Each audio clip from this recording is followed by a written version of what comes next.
So not fitting in is the most important element of a spiritual path.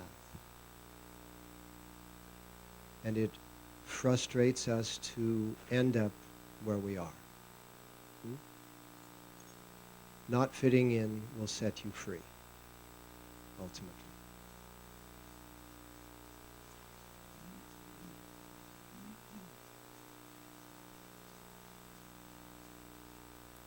Inhale.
Sadguru Name, Jugadguru Name, Satguru Name, Sri Gurudeve Name, Adguru Name, Jugadguru Name, Satguru Name, Sri Gurudeve Name.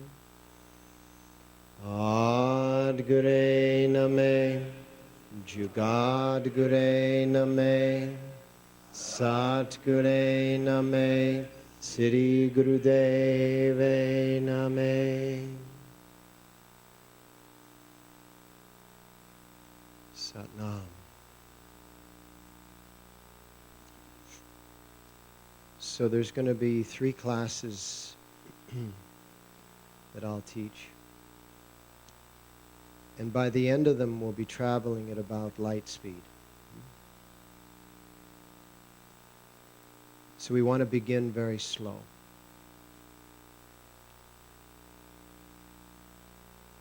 Because we come to this room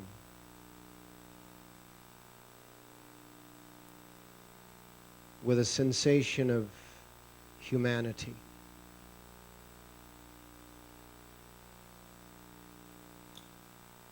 And as Sevik Singh was describing so perfectly yesterday,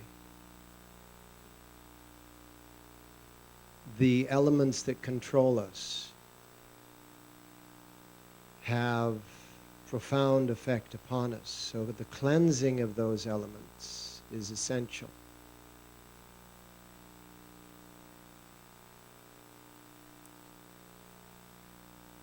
One of the realities of the world as it is and as it is designed, I use the metaphor, the comparison to a smoke-filled room. If any of us were to walk through a smoke-filled room, we would come out of the other side of the smoke-filled room and everything about us would smell of smoke. Though we're not a smoker, we would smell of smoke. As we walk through the world as it is in this moment, we smell of the corruption. We smell of the disease. We smell of the lack of harmony. We smell of the frustration. Even though we may not be any of those things actively, they apply themselves to us. And that's the purpose of a daily practice. A daily practice is like a shower. I can remember before the no smoking laws, when my wife and I would go to an event, we would come home and we have an entrance to our house that actually is right at the laundry room. And she and I would enter the house in the laundry room, strip naked, put all of our clothes into the washing machine, start the washer, go to the shower, and wash our hair and beard. And not that she has a beard, but because you don't take that to bed. You don't want to wake up the next day with that. So each day that we go through this world, there's an effect upon us, and we need to cleanse. It's excellent to have a pre-bedtime routine. You don't just fall into bed. And because you've been unconscious for those hours, it's essential to have a waking up routine so that you can structure yourself, which is one of the things that we're going to get into today. So you can structure yourself to be the best in the winds of the day, to have your sails, your mast, your rudder, your keel, everything set in the optimal. Gurdev Singh, I'm using your boat. It's a metaphor.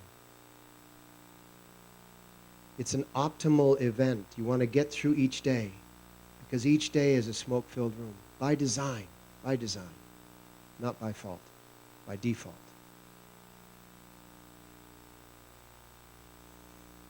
We are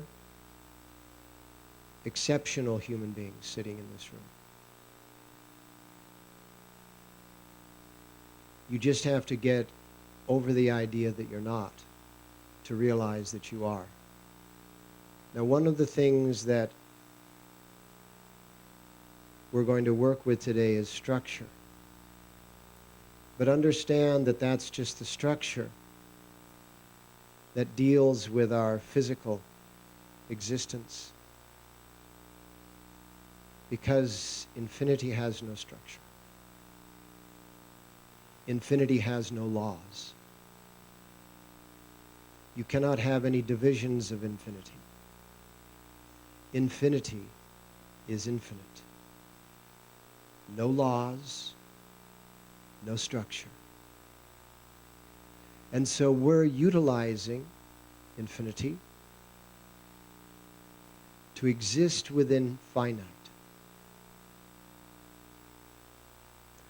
Most people don't utilize infinity.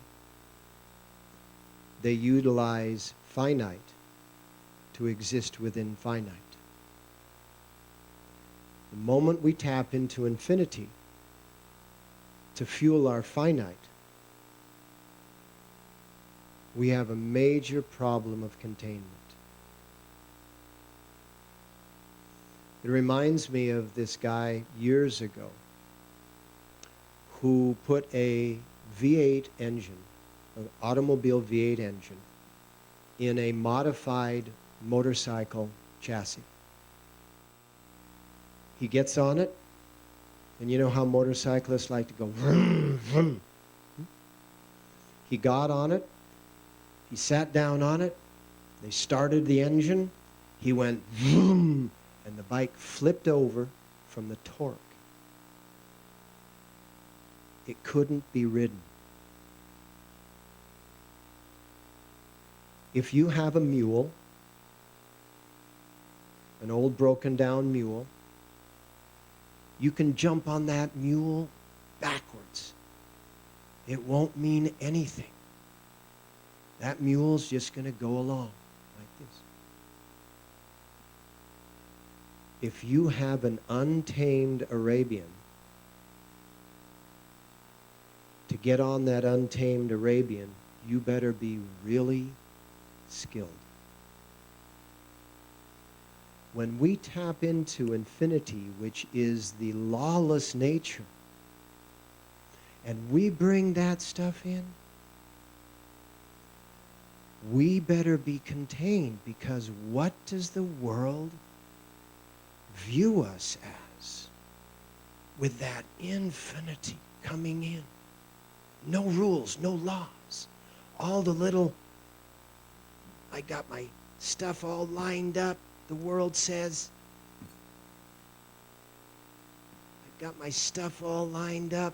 I got my government all lined up. I got my religion all lined up. I got my business all lined up. I got my people all lined up. That doesn't mean anything to infinity. They pray to infinity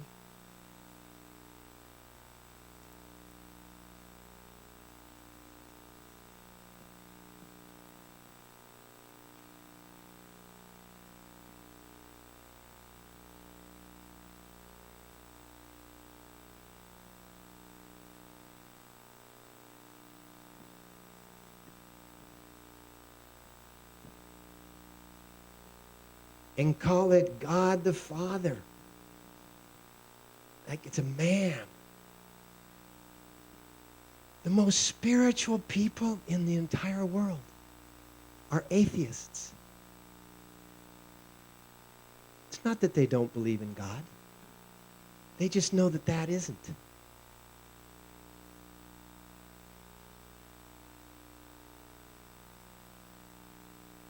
Even religion tries to line it up, tries to say, these are the rules. What are the rules of learning to ride a bike? Tell me the 7 rules of learning to ride a bike.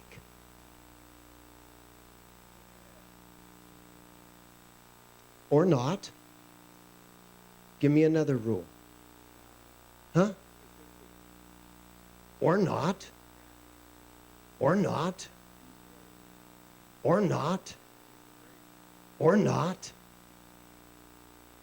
There are no rules to learn how to balance. Nobody said, do this, do it like this, do it like this, do it like this. Balance exists within infinity. It has to. Infinity cannot have an imbalance. It can't have anything. When you learn to ride a bike, you forget you don't know how.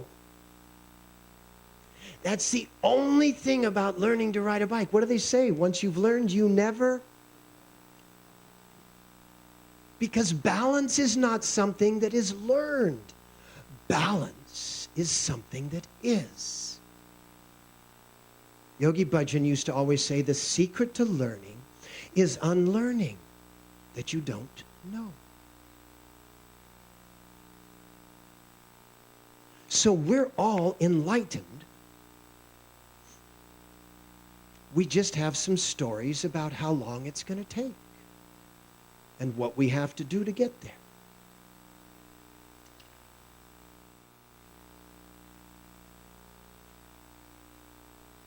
Infinity. What is the key to harnessing infinity? What is the key to harnessing an Arabian?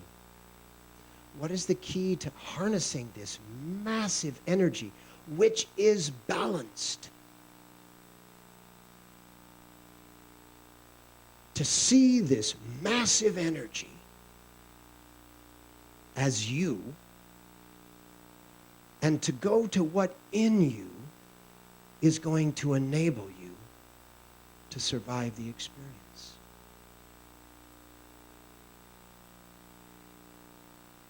Balance. Yogi Bhajan was fascinated by this mechanical event. Do you know what a gyroscope is? A gyroscope is an event that has these multiple spheres or wheels that are orbiting in various directions, so that the combination of all the orbits is a position of balance. Massive ships use them. Airplanes use them. Tomorrow we'll get into some of the capacities of our gyroscopic nature. But right now, what we want to talk about is to break down our stories. Break down the idea that you're not a master. You've accumulated these ideas through many generations physically because you're living in your parents' body that came from their parents' body, that came from their parents' body. So we're operating through a genetic system, a mask, I call it a body glove. And we have our cosmology of the lessons that we've learned, the incarnations we've been through. And then we have the experience of this lifetime. How many people have had an experience in this lifetime? How many people have had an experience in this lifetime that wasn't so wonderful? Raise your hand. How many people have had an experience in this lifetime that wasn't so wonderful and you actually feel like you want to dissolve the effects of that not so wonderful experience in this lifetime? It's interesting because there's genealogy, which is your physical incarnations, your DNA. The cosmology, which is your stellar incarnations, the soul body. And then there's your chronology, the experiences that you've had in this lifetime. And of the actual effect that each one of them has, the chronology is way down the list, 10 to 15%, the accumulation of all of your experiences in this lifetime, affecting your daily operation. So then you say, well, how can that event that took place all those years ago have such a profound effect upon me? It's because that event that's taking place all those years ago was a byproduct of your genealogy and your cosmology. Does that make sense to you? In other words, you were the containment of that event. Right down there at the bottom of our hill, there's a marshy pond, correct? Why is that marshy pond at the bottom of the hill and not at the middle of the hill or the top of the hill? What's the force? Gravity. So if you work with gravity, and that's all you work with, then you're going to be stuck in your story of your chronology. And it's going to have a profound effect upon you. And that's why Yogi Bhajan always gave us these kriyas that produce the polarity to gravity, which is levity. And we enable ourselves to start accessing the infinite through the levity. Now, what do most people say when you come into a grave situation and start offering levity? What do they say? Get serious. You don't understand the situation. Why do most people have an aversion to you coming in with levitational ideas?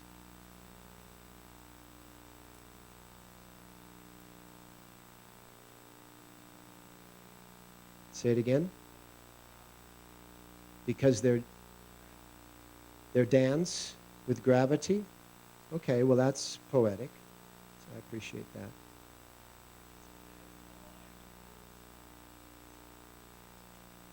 Okay, their dance with gravity is their story. Let's sort of put this all together, right? Their story. And your levity doesn't align with their dance, their story, correct? Right? D-E-N? Dense. You know, I actually like mine. You should have stayed.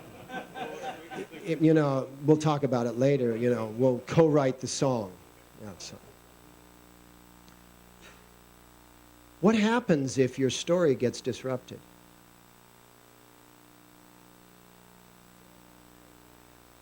All of those things, true, aren't they? Aren't they? When your story is disrupted, you want to defend your story. What if this story is a story that you've been living with, and living by for years? And what if it didn't even start as your story? What if you just actually, it came through your DNA? So now not only has that story been with you for years, but it's been with you for generations. And then some fool Sikh or yogi comes along with all this levity stuff, and it's destroying your story. Correct? And it's not just you fighting back, it's your family fighting back. It's generations of people that are fighting against this levity. Don't change my story.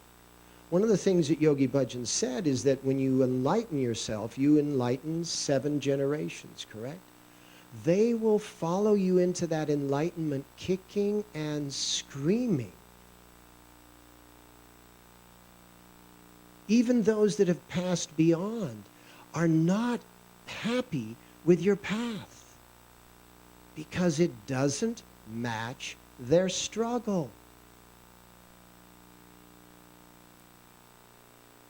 We'll learn on tomorrow or the next day about the positions on the wheel in which you occupy. And you will see really clearly how it is that you are acting the way you are. But you will always also see how easy it could be if you were to misplace your story. Just for a moment. I'm not asking you to misplace your story forever. You can go back and get it at any time. When people are trying to quit smoking, the most successful hypnotherapists tell them, put packages of cigarettes all around your house, just so that you know that at any time you can go and have a cigarette. Because if your story that you're a smoker is a story that says you cannot smoke ever again, what is your story going to fight for? It's survival. And you will have a cigarette even though you don't want to have a cigarette, just because it's your story that's having a cigarette and using your body. That's the power of our story.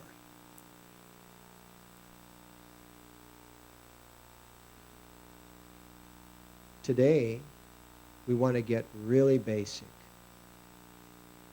Your story is supported by your structure. The physical structure of your body. As a matter of fact, you're born into the genetic story. The genetic story is perfect. I want you to raise your right hand.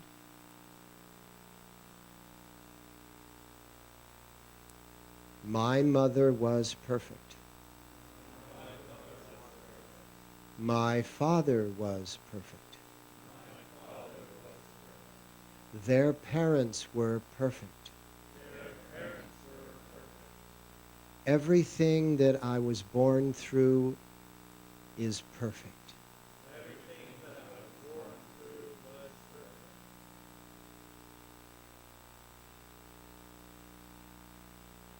Put your hands down.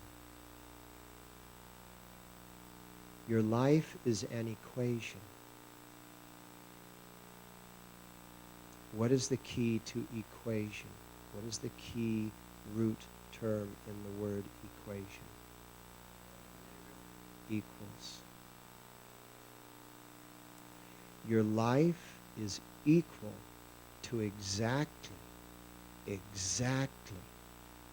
precisely what you required in this life. Well, that would sure cut down on a lot of texting. Because the majority of conversations are some form of discussion about what isn't quite right. Every experience that we go through is an equation. And the structure of our body determines whether or not we experience the equation as this, or this, or this.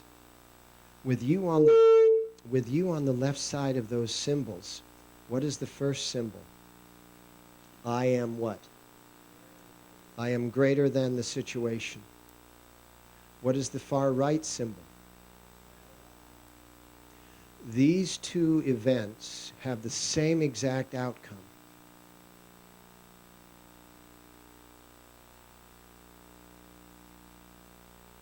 The fact that you are not balanced, and the fact that you are not in touch with the infinite.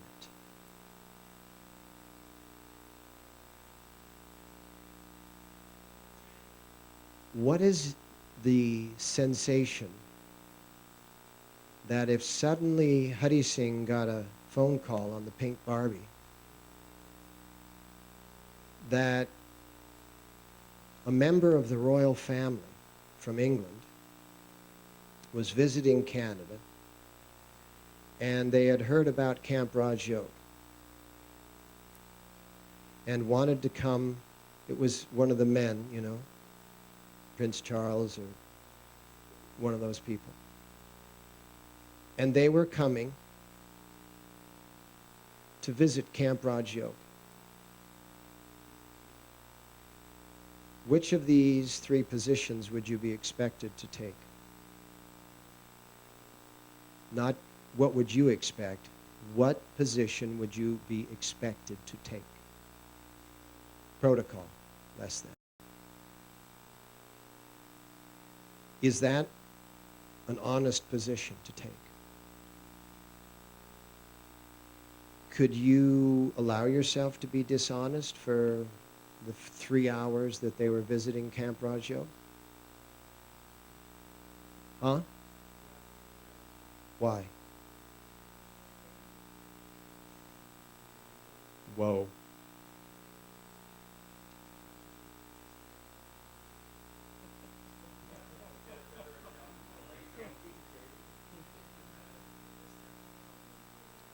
Then that's actually, you're actually taking on the first side.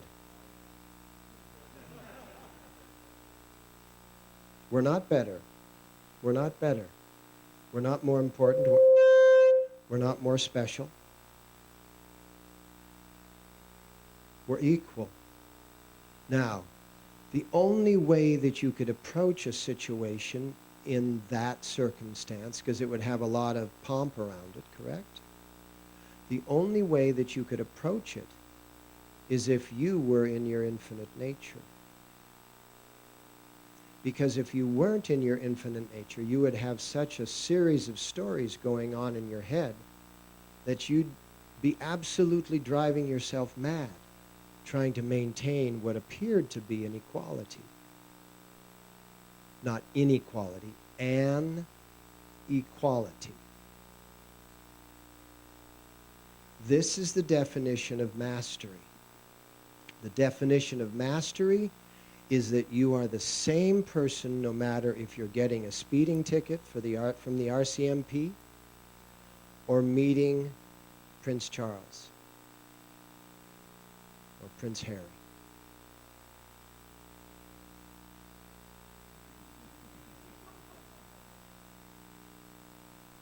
You are always less than us, Hari Singh. It is always, you are the one exception to the cosmic law of infinity. It's always your fault. That's right.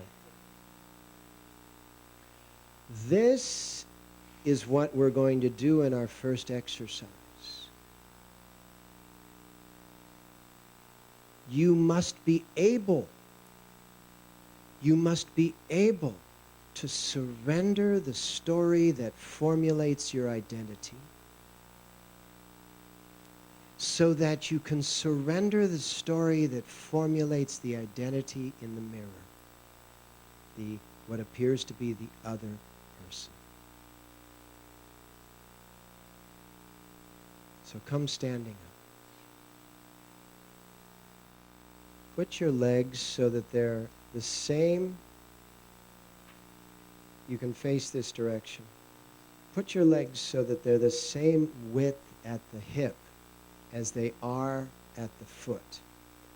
And put it so that your both feet are facing parallel and directly forward.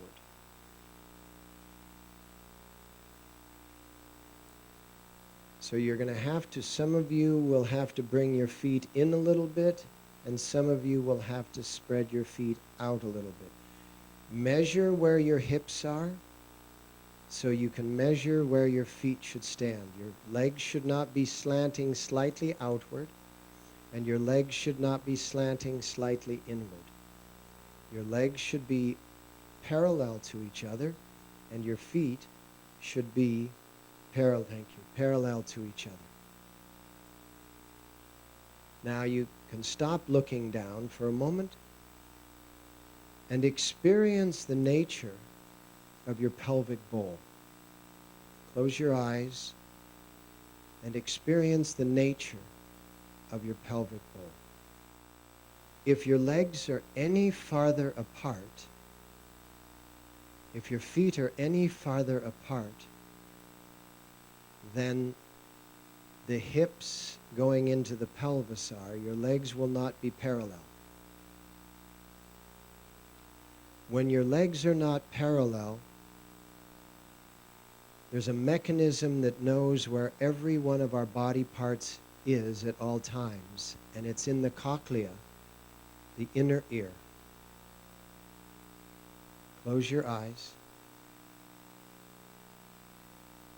This is the sensation that you want to embed into your system. This should be your default posture.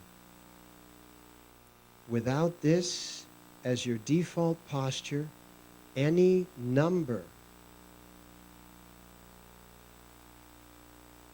of disorders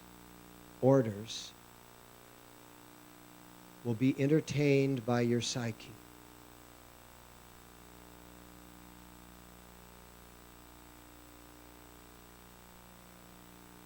Now, keeping your feet exactly where they are,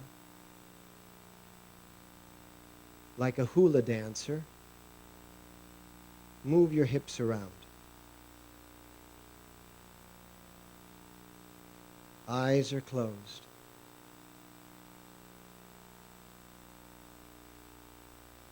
And come to a resting stop.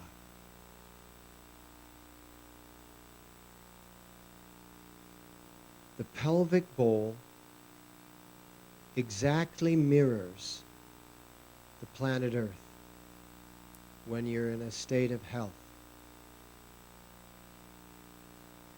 It's exactly balanced. The legs are exactly perpendicular, parallel.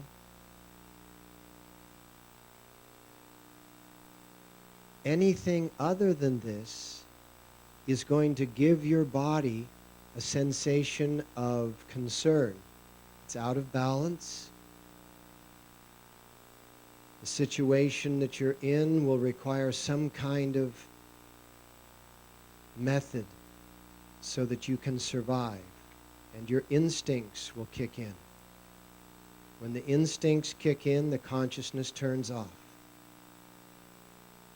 Because it's more important to the physical body, for the physical matter to survive, than it is for the occupant of that physical matter to reach enlightenment. The physical body will trump your consciousness with instincts and emotions. Now bend your knees ever so slightly, just to put a pressure on your thighs. Do it enough to get a pressure there. Bend them more. Bend them a little. Some of you don't need to bend anymore, some of you do.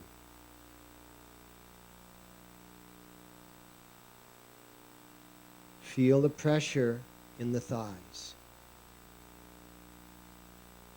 Your right thigh and your left thigh.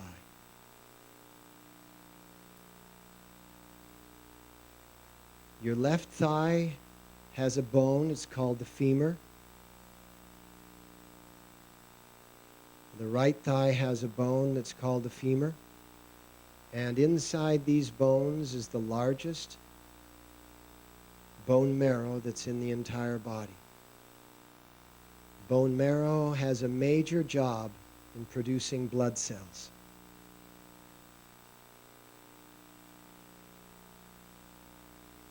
Every second, which is rounded numbers around every beat of the heart, the bone marrow in both of your legs and in other parts of your body, but the major component is in your thighs, produces 2 million in round figures. The bone marrow in your thighs produces 2 million in round figures, red blood cells per beat of the heart.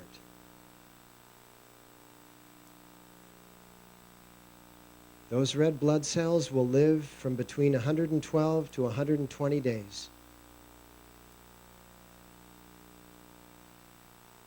And they will carry with them throughout that lifetime the impression that they got when they were formed.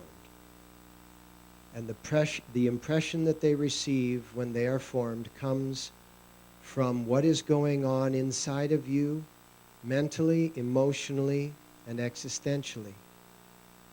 And it's impressed upon the formation of the red blood cell through the beat of the heart, through your pulse.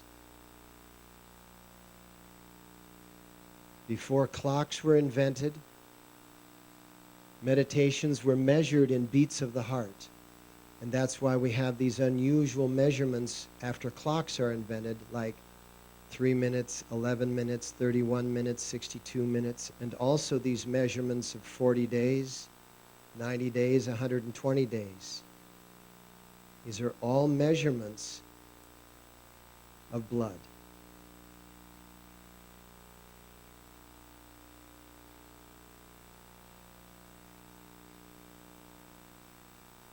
Now come back up, shake out your legs, shake them out.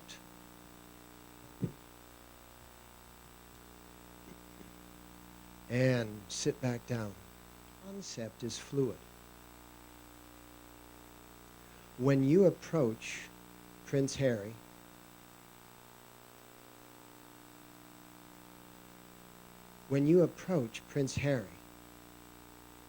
and you can feel equal, you portray that equality, and he feels recognized for the first time in his life. Because what of those is he operating under? What illusion is a royal operating under? This one, or this one? Greater than, right? Correct? The current Pope is trying to disassemble some of that. What does that make a person feel like when they always feel greater than? Do they have any connection to infinity? No.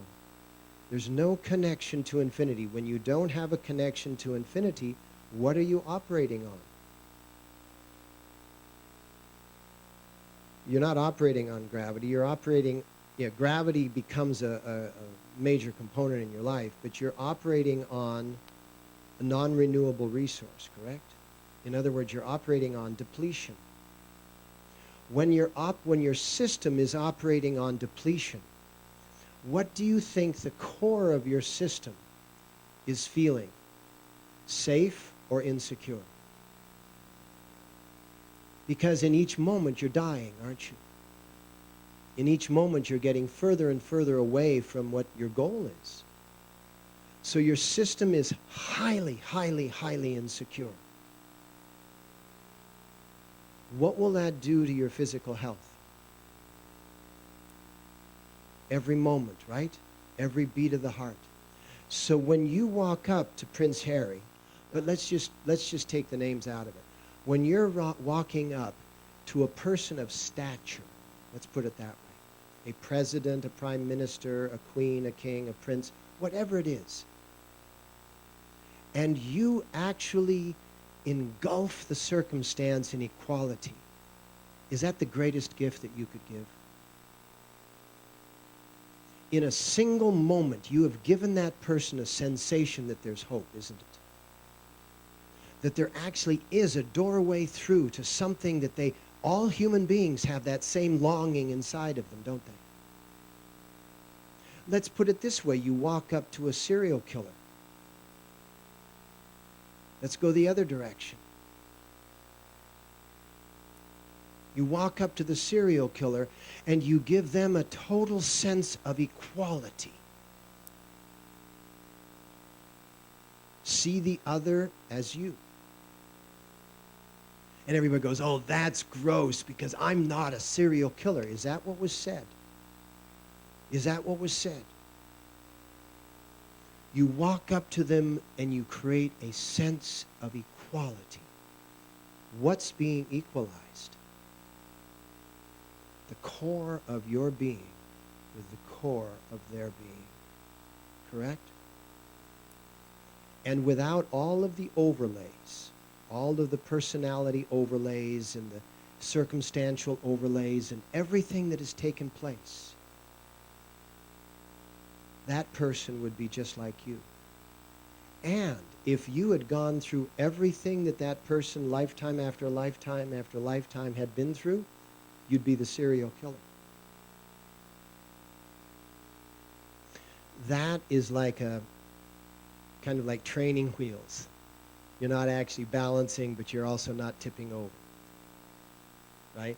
To go through that intellectual process of saying, well, if I had gone through all that. But it's training wheels can help, can't they? Because they can keep you from tipping over while you're accomplishing the sensation that exists, the sensation that is permeating the entire infinity, and that is perfect balance. Each part of our body has a piece, just like the pelvic bowl has concept, has a piece that it contributes to the idea of life. Each body part has a piece that's contributed to the idea of life. And you can get a person to give their story. They'll tell you what is important to them, what is not important to them, what they've been through, what they wish they could go through. And you can get a composite drawing of what parts of their body are out of sorts. And you could give them a prescription as to how to deal with that in life. But the beauty is that Kundalini Yoga is like a one-a-day vitamin. You remember those things all those years ago? Those one-a-day vitamins, they were the miracle of the vitamin industry, right? Because everybody was so clogged up with gluten. We're just tooting the gluten-free horn here. They didn't absorb any of it, but that's okay. You got the point across. How do you believe you carry your pelvic bowl? Close your eyes. Sit in easy pose. How does your pelvic bowl? In the back of the room, can we sit up, please?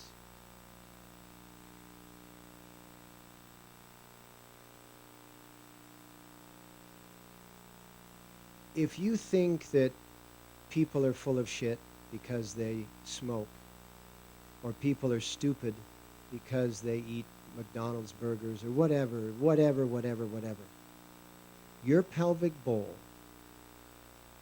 is tilted forward. Not right now, but as a general rule. If you feel that people know more than you, are more important than you, or if, like what we went through yesterday, who's your, what was the word, Sevik Singh? Yeah, who's your ruler? If you run into rulers consistently, even if they're conceptual rulers or virtual rulers, they're not actually people, but they're ideas, your pelvic bowl is tilted backward.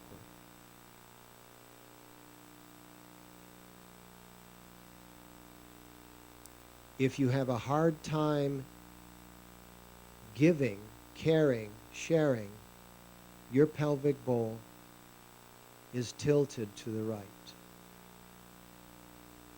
If you have a hard time receiving, accepting, your pelvic bowl is tilted to the left. It's just like measuring the navel point. And of course, the pelvic bowl is never just tilted in one direction. It's got a combination of directions in which it tilts. Slightly left and forward, slightly left and back, etc. To a degree, to this degree, to that degree, to the other degree.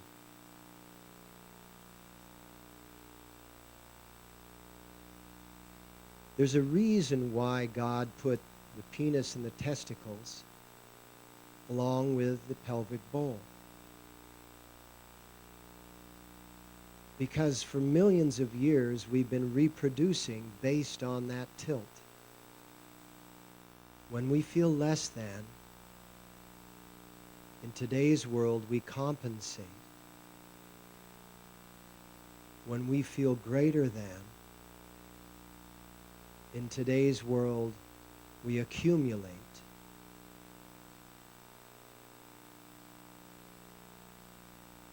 When we can't receive, we build our life based on disappointment. And when we can't give, we base our life built on a relationship in which we require others to constantly be served. As a man, we are to be free. As a man of consciousness, we are to be a patriarch, a benevolent patriarch.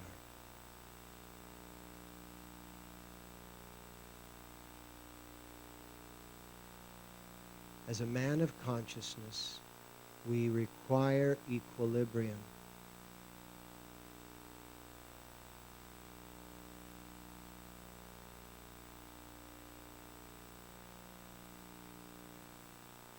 We analyze our lives intellectually, and it means nothing.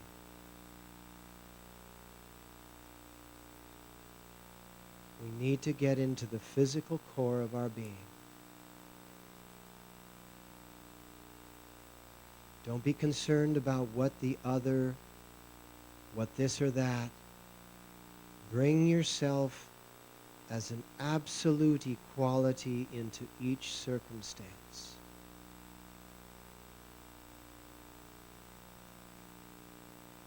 Because when the relationship between the earth's surface, your pelvic bowl, and your legs creates that equality,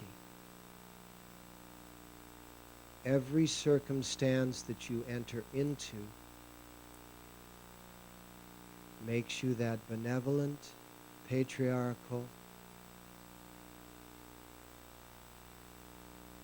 equality. Totally free,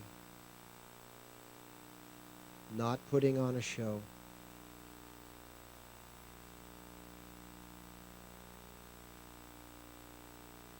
And everybody gathers round you.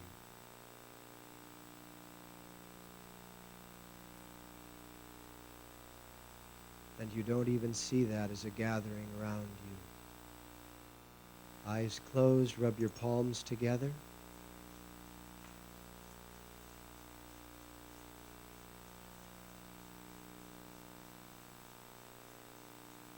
Put the palms over your eyes. Open your eyes into the darkness of your palms. And then slowly move your palms forward as you gaze at the mandala of your palmistry.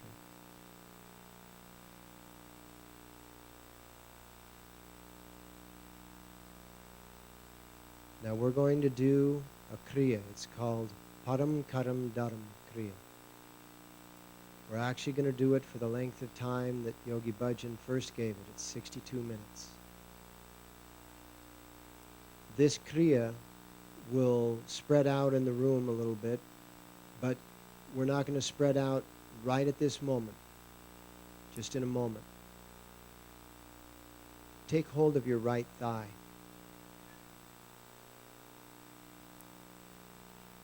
Not your right knee, your right thigh.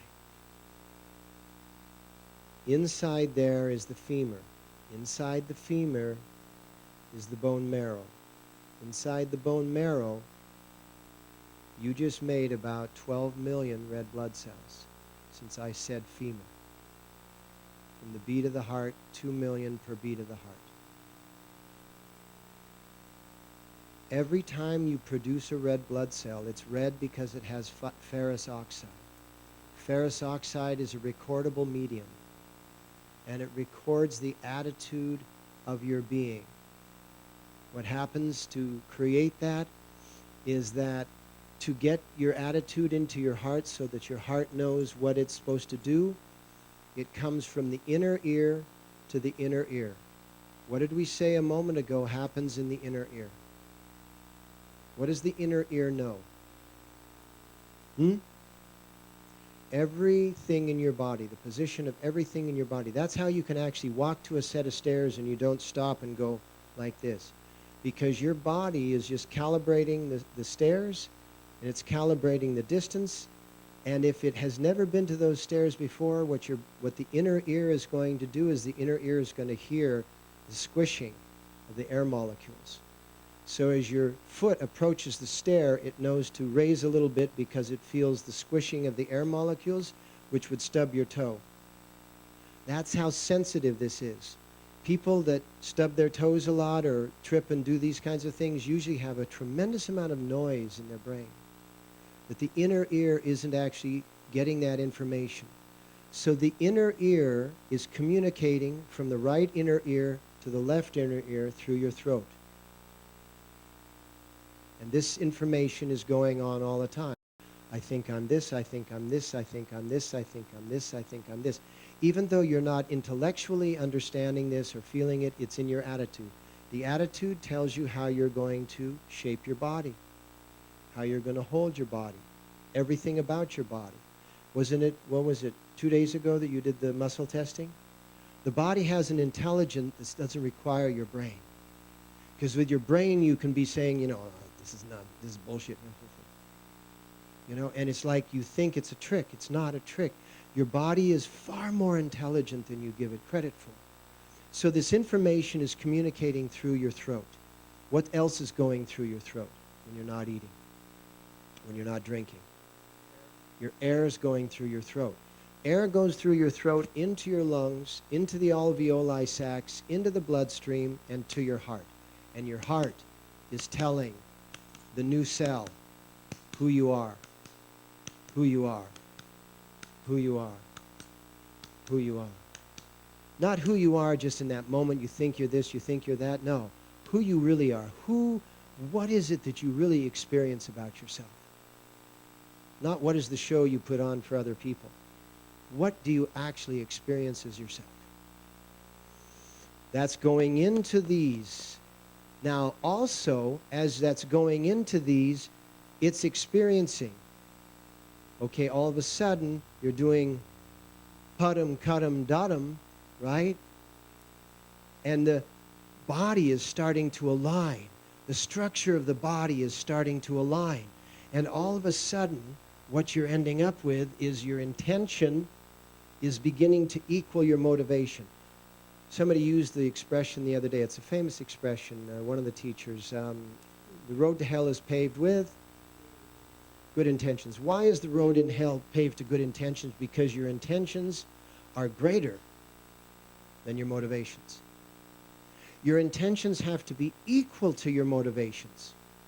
If your intentions are less than your motivations, you will not act on your intention, and therefore you will constantly be disappointed.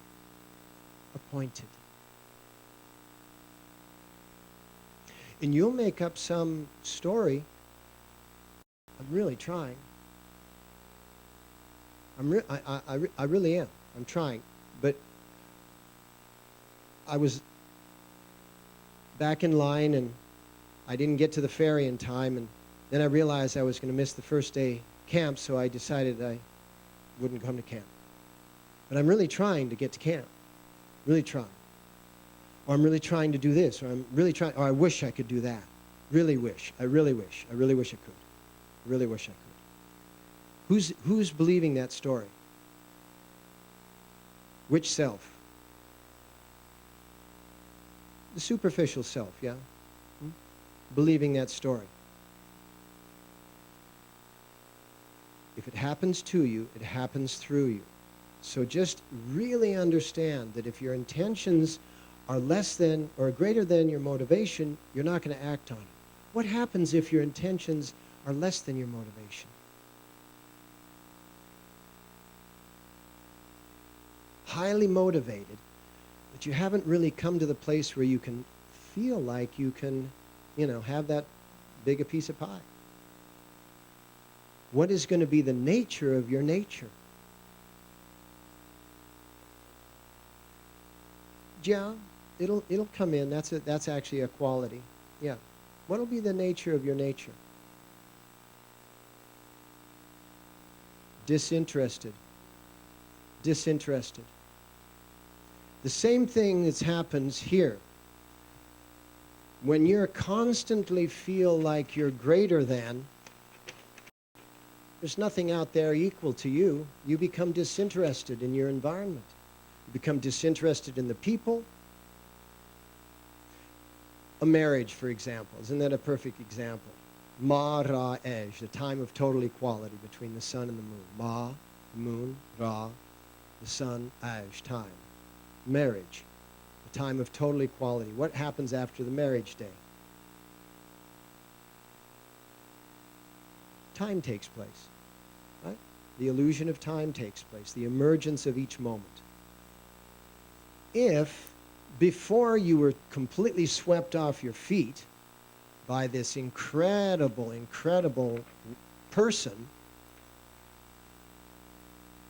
I mean, it doesn't matter if you're gay or straight, and I don't even know where those words came from, but I don't mean with me, I mean in general.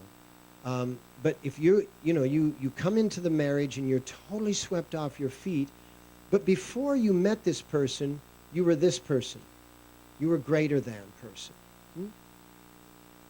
But in that, as Hadi said, in that honeymoon period, you suddenly have this sense of equality because you actually project that this person is this, this, this, and this. But your nature is to be greater than.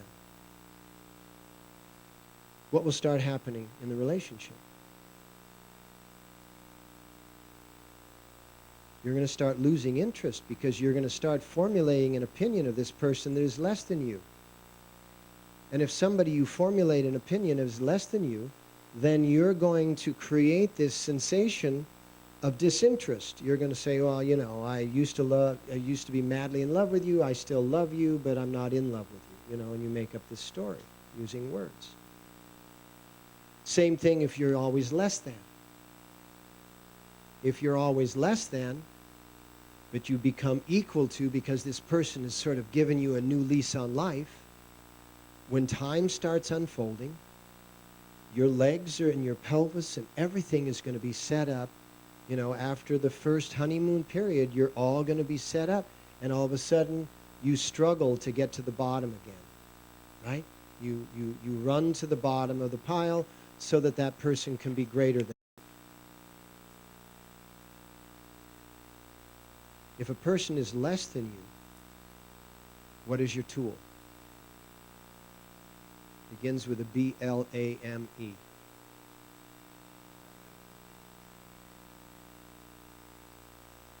If your stance is less than, what is your tool? Begins with S-Y-M-P-A-T-H-Y. If you're less than, you're going to look for sympathy. That's why men marry their mother, or if they're gay, they can marry their father, unless they've gone through a consciousness process. Nothing wrong with any of this. It's just a process that has to unfold. But wouldn't you like to trump the system? Wouldn't you like to crack the code? Wouldn't you like to be able to enter everything? And even when you go, you remember what it's in the Bible, a prophet is never recognized in their own hometown, correct? I mean, that's kind of paraphrasing it, but, the Buddha left home, he had to go and wander, and Jesus left home, had to go wander, and when he came back to home, what did they do? They strung him up, and all of this goes on like this because it's so difficult. Once you have come to that state of equilibrium, that state of balance, that state of equality, it's so difficult because the moment you start to experience those old frequencies, the faces and the people and the sounds of the voices, you tend to go back to old defaults. Instead of being, perfectly balanced, you go, I was doing really well until you showed up. So you want to have an absolute equality between your motivation and your intention. And down here in the lower leg, because you're going to be working this for 62 minutes, you need something to think about. So I'm giving you some information here. It's like, oh, I know. Here, how many bones in the lower leg? Isn't that interesting? The lower leg is half, if even, half the size of the upper leg. The upper leg has one bone, lower leg has two bones. Tibia, shin bone, the big one. Fibula, the one that hides just a little bit behind and off to the side. Tibia, the standards you brought with you into the world. Very much connected to your pelvic concept. That's why in easy pose, this is here. People that sit like this have more connection between their concept and their standards than people who sit like this all the time. People who sit in chairs all the time have a lot of ultimate hip problems because the hip joint is the definition, it's the connection between the concept of your life. Concept is like mission, purpose, vision. Concept of your life, your intention and your motivation. The lower legs are the standards. The big bone, the shin bone, the front bone, the standards that you brought with you. The backbone, not the backbone, that's this, right? The behind bone, right? The smaller bone, the fibula. Standards that the world applies to you. How many people live more by the standards that the world applies to them than the standards that you bring into the world? Don't be shy. Raise your hand. Claim it like it is. All right. Just understand that with every step that you take under those conditions, with every step that you take, you're deteriorating the balance between the connection to your concept of life that's going to be activated through motivation and intention. And what is the balance in life? What is that? That's kind of an esoteric question. What is the balance between those 2 points? What's the connector between those points? What's between the upper leg and the lower leg?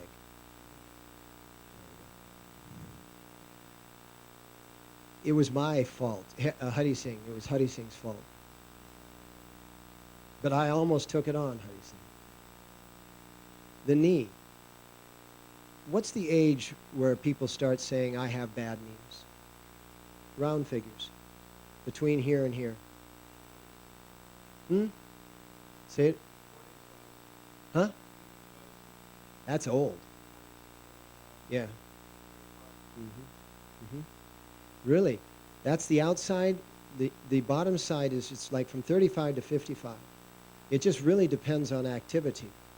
But if you walk, you don't have to be a soccer player or anything. If you just walk every single day with the standards that other people apply to you being more influential on your existence than the standards that you bring into the world, your knees are going to be problematic. And if it's your left knee that's problematic, it's going to be unverified intentions. And if it's your right knee that is problematic, it's going to be unactivated motivations. In other words, you woulda, coulda, shoulda, but somebody was telling you not to throughout life. Now, if that's the way that you operate, your leg is going to be in that position, verifying with each step you take, verifying with each step you take that I'm doing it right. Because even though you're being controlled by the outside world, you're doing it right according to your posturing. You're doing it right. What if you were to do something every single day? Because you can't just suddenly, okay, straighten up and fly right. You can't do that. But what if you just a little bit every day, a little bit every day, a little bit every day, a little bit every day, started to correct that?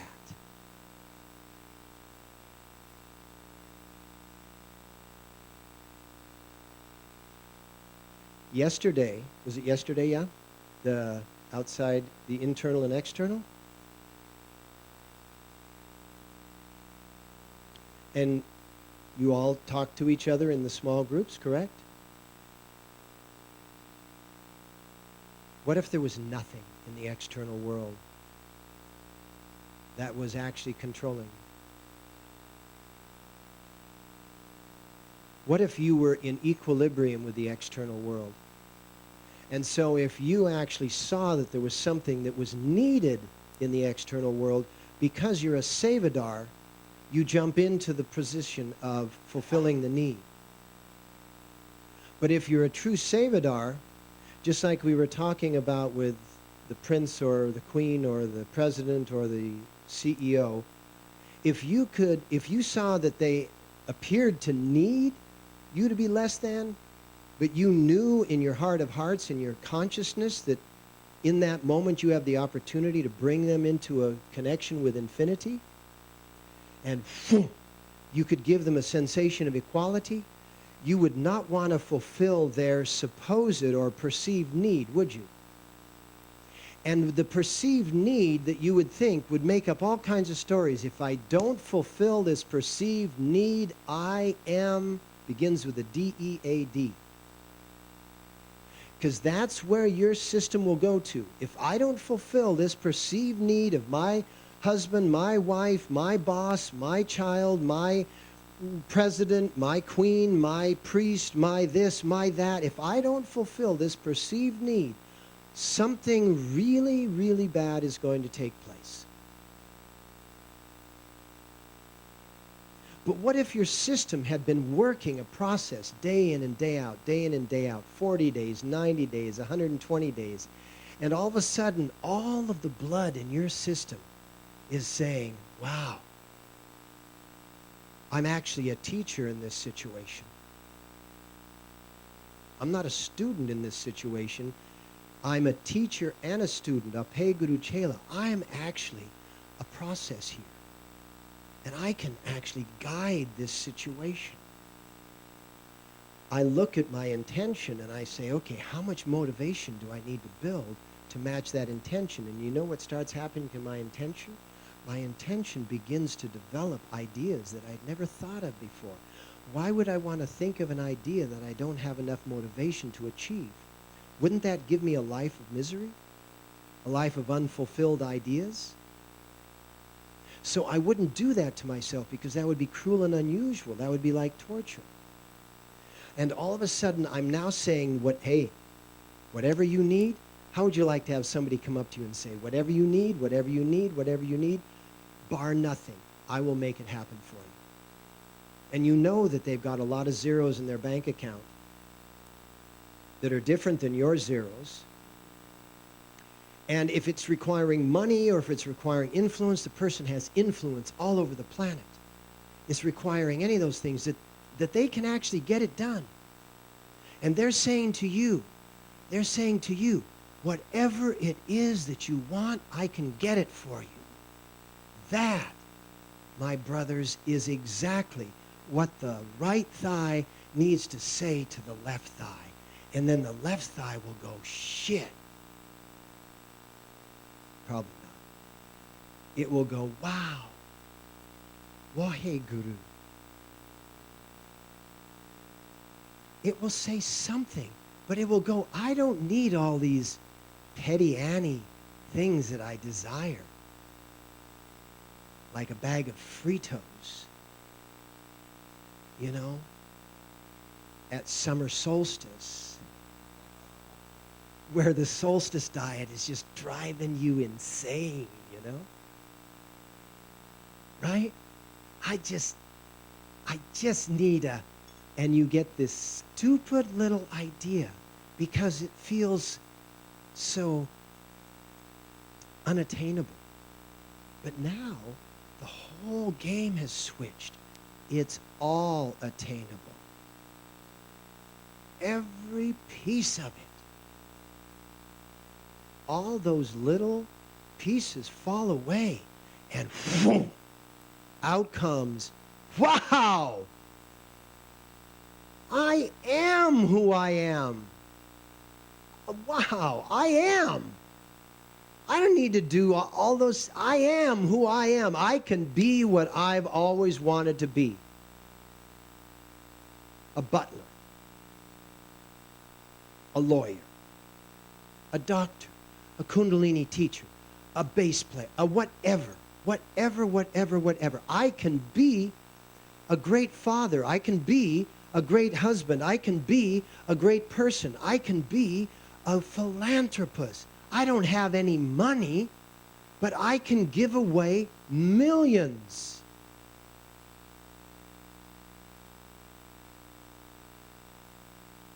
Because that person in the form of the right leg is saying to the left leg, I got you covered. Whatever it is that you need, I've got you covered. The only way to get that to happen is to get all of this to happen. That means that you have to be not intellectually going into each day, oh, I've got to stop listening to so-and-so. They always override my ideas. No. Because that is setting so-and-so up to defeat you. So-and-so will have no desire to override your ideas when you come into equilibrium.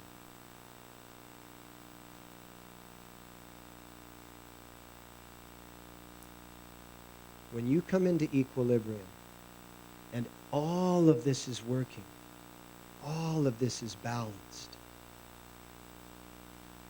everything that you use as an excuse to block you is no longer available to you. A person that you would blame for blocking you, a wife, a son, a daughter, a husband, a boss, everything that you would use to block you will not be available to you. What can you do when you're looking for an excuse that isn't available to you? What are you going to have to do? Huh? Okay, face yourself. What else are you going to have to do? Act, okay? And if you act and your motivation is covering your intention and it says whatever it is that you want, I got you covered, we're going there, we're going to accomplish that. What's that word called? Begins with an S-U-C-E-E-D. Huh?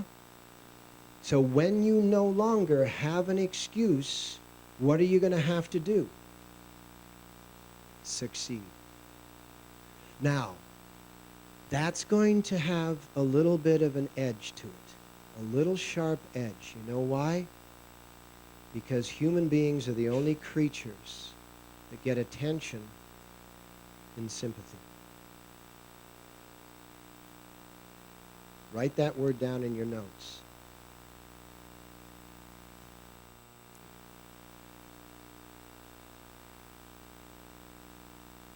Now, if everything that I am ever going to want is a guarantee, which is what it is,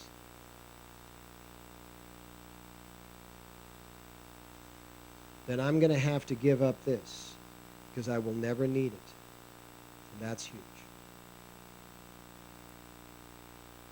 We mask it. By this age, we've really masked it. As small children, it's just out there in the open. Something happens at the age of 16, somewhere around 16. At 16 years, we have come through what is called puberty. And the combinations of peptides and hormones that have come into the active system allow us, through our sexuality, through our sexual system, to experience this. And this is the handoff. What is that? To feel another's feelings.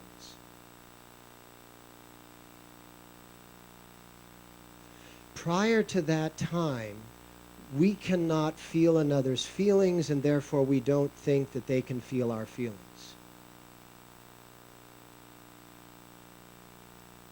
And the combination of the handoff from sympathy to empathy has one more step, and that's the handoff to compassion. Prior to the age of 16, a child is controlled not through doing what is right based on empathic sensations, but reward and punishment. Obviously, in today's world, a lot more reward than punishment, but 100 years ago, it was much more punishment than reward. But a small child will do the right thing because they love how it makes your face smile and glow. They love that reward, the smiling at them. But when they've successfully come through puberty,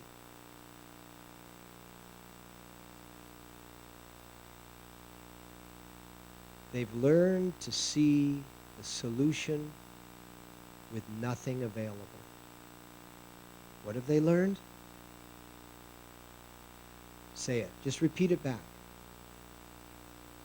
To see the solution with nothing available. If nothing is available, what's available? Infinity. Because infinity is nothing. The moment there is something in infinity, that something cannot be infinite. Infinity is nothing. So when you can fulfill your requirements with nothing available, you have to tap into infinity. That's the whole nature of a vision quest. A rite of passage. And it's that vision quest, that rite of passage, that takes us through from needing sympathy to finding empathy. And part of what I want you to go through in this 62 minutes is your own vision quest. Because you can walk out of the room. I'm not saying that. You can't. We'll go take a pee before you start. And if you've got less than an hour in your tank, then you'll go out and take a pee. It's a great idea because after about 40 minutes, doing this over and over and over again makes you want to go pee rather than continue. Just a break in the action. But just understand that that's all it is. It's just a break in the action. But when you get into this, you can go through your own mini vision quest.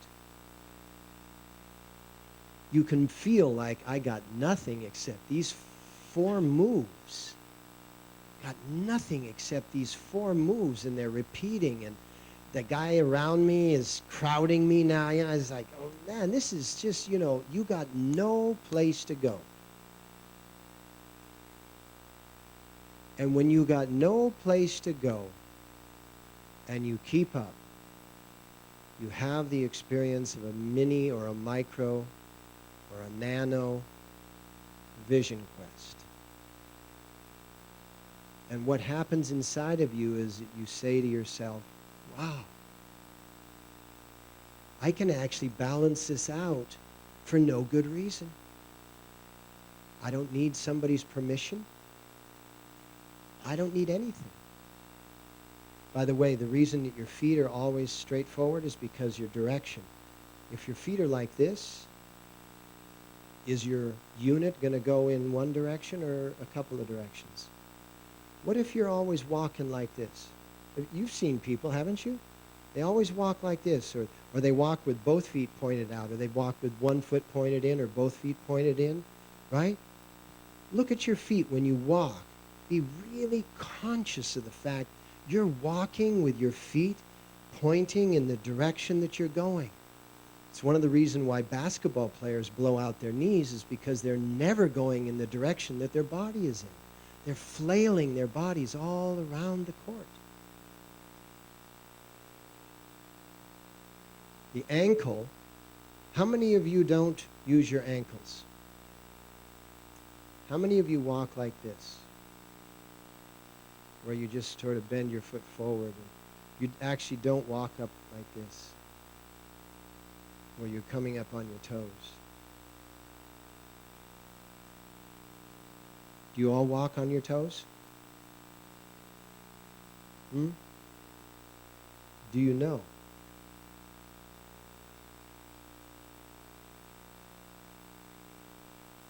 Do you know? Do you know how you walk? Okay, stand up.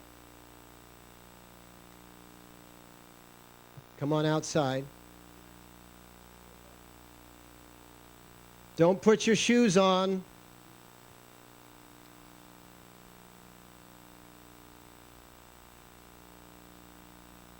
Now we're going to be down on that grass. You're going to be looking at your feet. Go on down the stairs. You're going to be looking at your feet because there's stuff on that grass.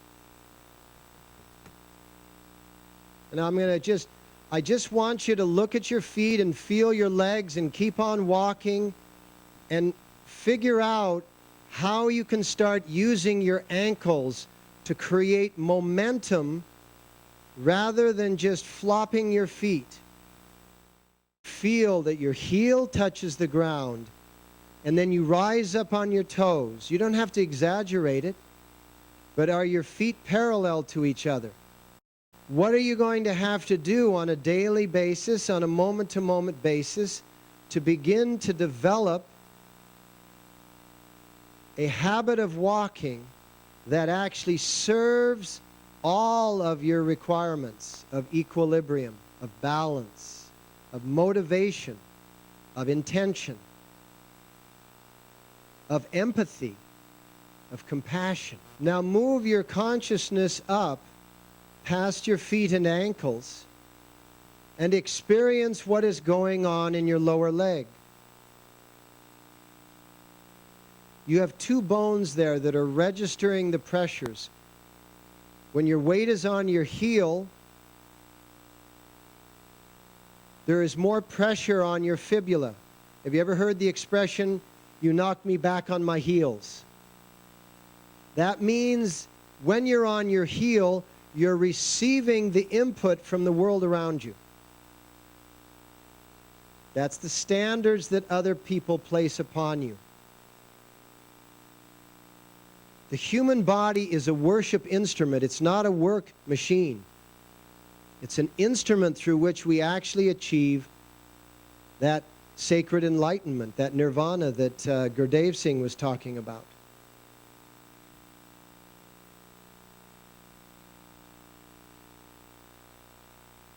When you're rising on your toes, you're getting a toehold. That means that you're actually getting a leverage over your circumstance. To make sure that your foot doesn't come down flat, let your foot come down on the heel. Then let it roll like a tire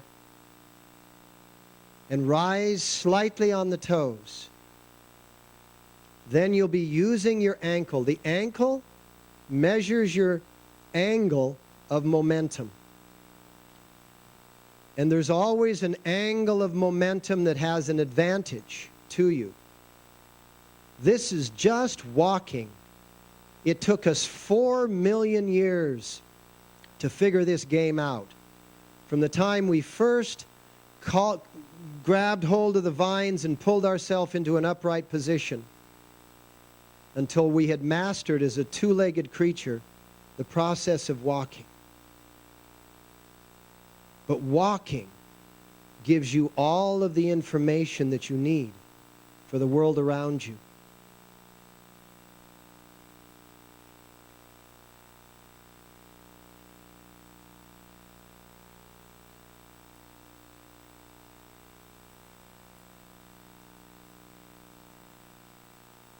When you walk on a rough surface, like, some of the rocks that you feel out there, it's like when you are living in a rough circumstance. What does it do?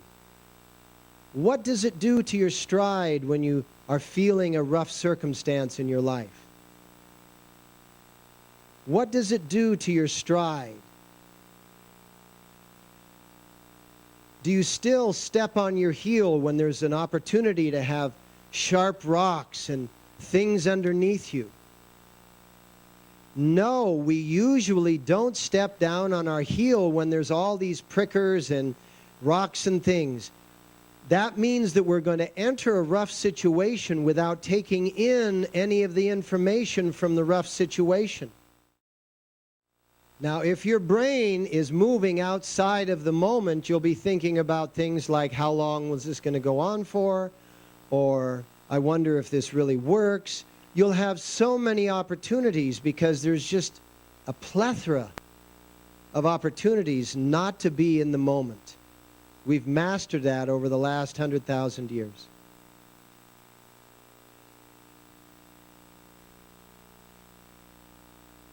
So we have 30 more seconds. Really track how you're walking. Track what you're feeling, what you're experiencing. What is your natural stance? What is your natural way of walking? Some of you, I'm looking at you, and you definitely walk with your feet pointing out. When you walk with your feet pointing out, you're measuring your options. Walk with your feet pointed straight forward. When you walk with your feet pointed in, you're limiting your options. When you walk with your feet pointed out, you're measuring your options. Don't be concerned about options. Be committed to your direction. Let time and space tell you if you're wrong.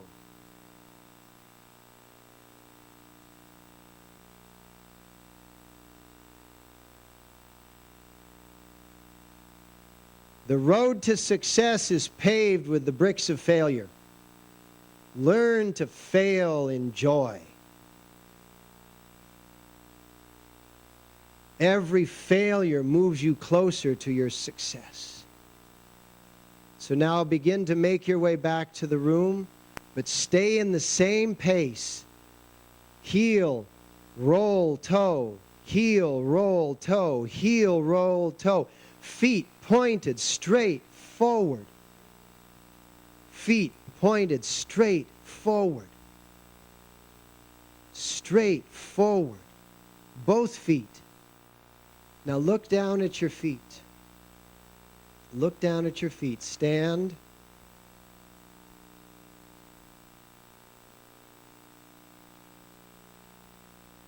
Move the toe next to your big toe without moving any other toe.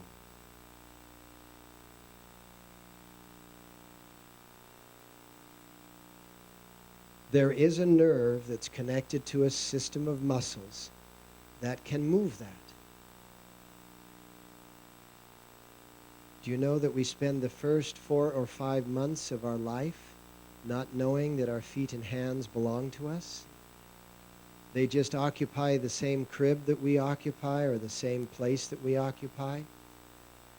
And it isn't until our brain starts to register the fact that when I feel this, this moves, that we begin to associate those things. What we want to learn how to do is be as accurate with our feet and toes as we are with our hands and fingers. Because those same 72,000 nerves end in there. What is the desire that will cause us to take more time or even all the time before we succeed? What is our need? That's an S word, and it is an S word. What is it? What is the word that that says that what we are in need of? Say it louder. Sympathy. we will have just as much struggle in our life, equal to the amount of sympathy that we require. Because there is that person in the world that can come up to you at any moment and say, what is it that you need? Let's get it. And they have the wherewithal to do so. Correct? If you are equal to every moment along the path of your fulfillment, will you fulfill? It's not a trick question. If you are equal to each moment along the path to your fulfillment, will you reach fulfillment? Because when you're equal to the moment, you pass through the moment, correct? You don't have to go back, right? So every moment that you're equal to can become a commitment. And the commitment is, no matter what, I'm going there. I'm going to that fulfillment. Here's a perfect, immediate story that is absolutely perfect. I'm going to stand up here just so you can see me when I tell the story. When we were checking in the other night, where's he headed right now? What was his attitude? I mean, ultimately, I know he had moments, but what was his ultimate attitude? Was he going to be at men's camp? I mean, I don't even stay on the phone with United Airlines for a half an hour while I listen to their music. You know, I figure out something else which will turn into an excuse for not getting here. I really admire, I bow to that. That was phenomenal, wasn't it? And what happened in the midst of his men's camp? By an event that was significant, yes, a death in the family, his grandfather. How perfect. He made absolutely certain that he would be here like he said he would. And then gets pulled out. And you know what he said to Huddy Singh? I can make it back by Saturday morning. What if everything in your life was just that? I admire the young ones, you know, I mean, they're just, you guys are, that's French, by the way. Here's a Frenchman, he'll verify. Yes, see, he just verified. That's what a Frenchman would do to another Frenchman who's saying this is French. He would say, no, that's not French. That means yes, in French. That's why everybody says, pardon my French, when they say something really bad. But that's what we have to have in every moment. The lady at the counter who, listen, in the age of TSA, you can go out in handcuffs if you argue, right? I mean, you know, like, you don't go, she says, you don't go, and you say, yes, I do. You're like going, okay, security? We got a tourist that's become a terrorist. Right? So here's what I want you to be. Every moment of this Param, Karam, Dharam, Kriya, I want you to be absolutely, I am going to be equal to every moment. I am going to be,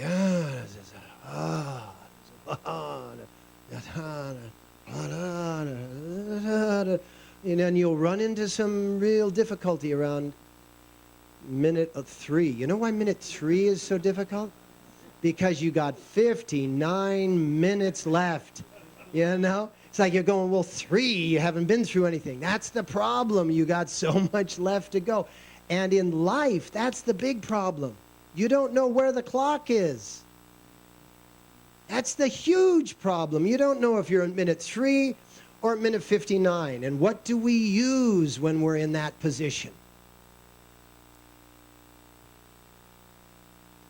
Of a feigned, a masked form of sympathy. It might have worked for you, but it doesn't work for me.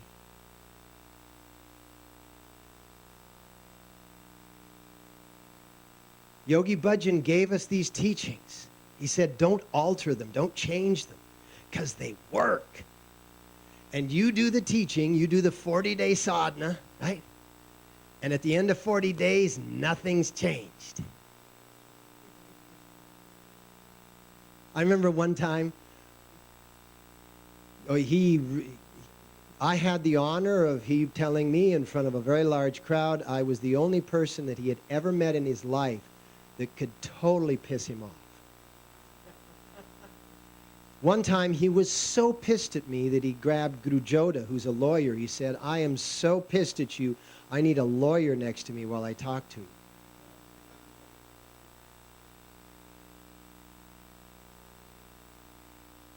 What happens is that we get to a place where we just want to grab for the best excuse possible.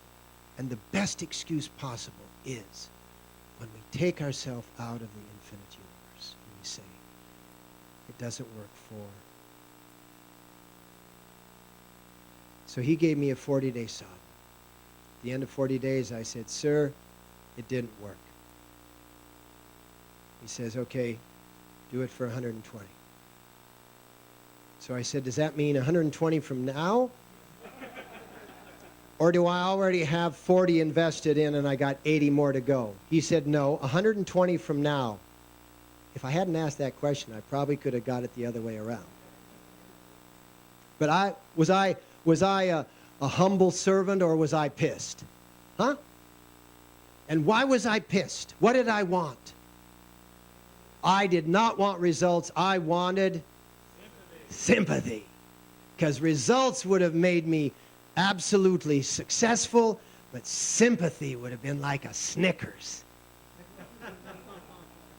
You know, like a candy bar when you need one, right? And let's go out for an ice cream. Oh, thank you. Yeah, right. That's what I wanted. That's what I wanted. So 120 days later, nothing had changed. Now, I was so stupid that I knew that if I got him on this one, I had it. I had disproved the science, and it was wrong. And I was right. Because that's what everybody always wants to be. So I go marching to Yogi Bhajan, and I say, okay, I did it. I did 40 days, nothing changed. I did 120 days, nothing changed. What did he say?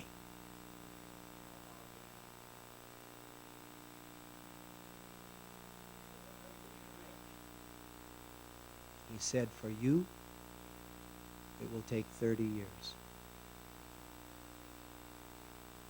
I was 24 years old, and when you're 24 and somebody says 30 years, you don't know what they're talking about. Because you have not, in this physical body, experienced 30 years, and so they might as well have said, it will take the moon, or it doesn't mean anything to your brain. Your brain hasn't actually experienced 30 years. And I was sitting in Los Angeles, and he was sending teachers out all around the world. Okay, you go to Phoenix. You go to Austin, Texas. You go to Amsterdam. You go here. You go here. I was sitting. I said, what about me, sir? He says, shut up. 30 years isn't up yet. Do you know how fast that thing changed? Right. Just like that. That's French.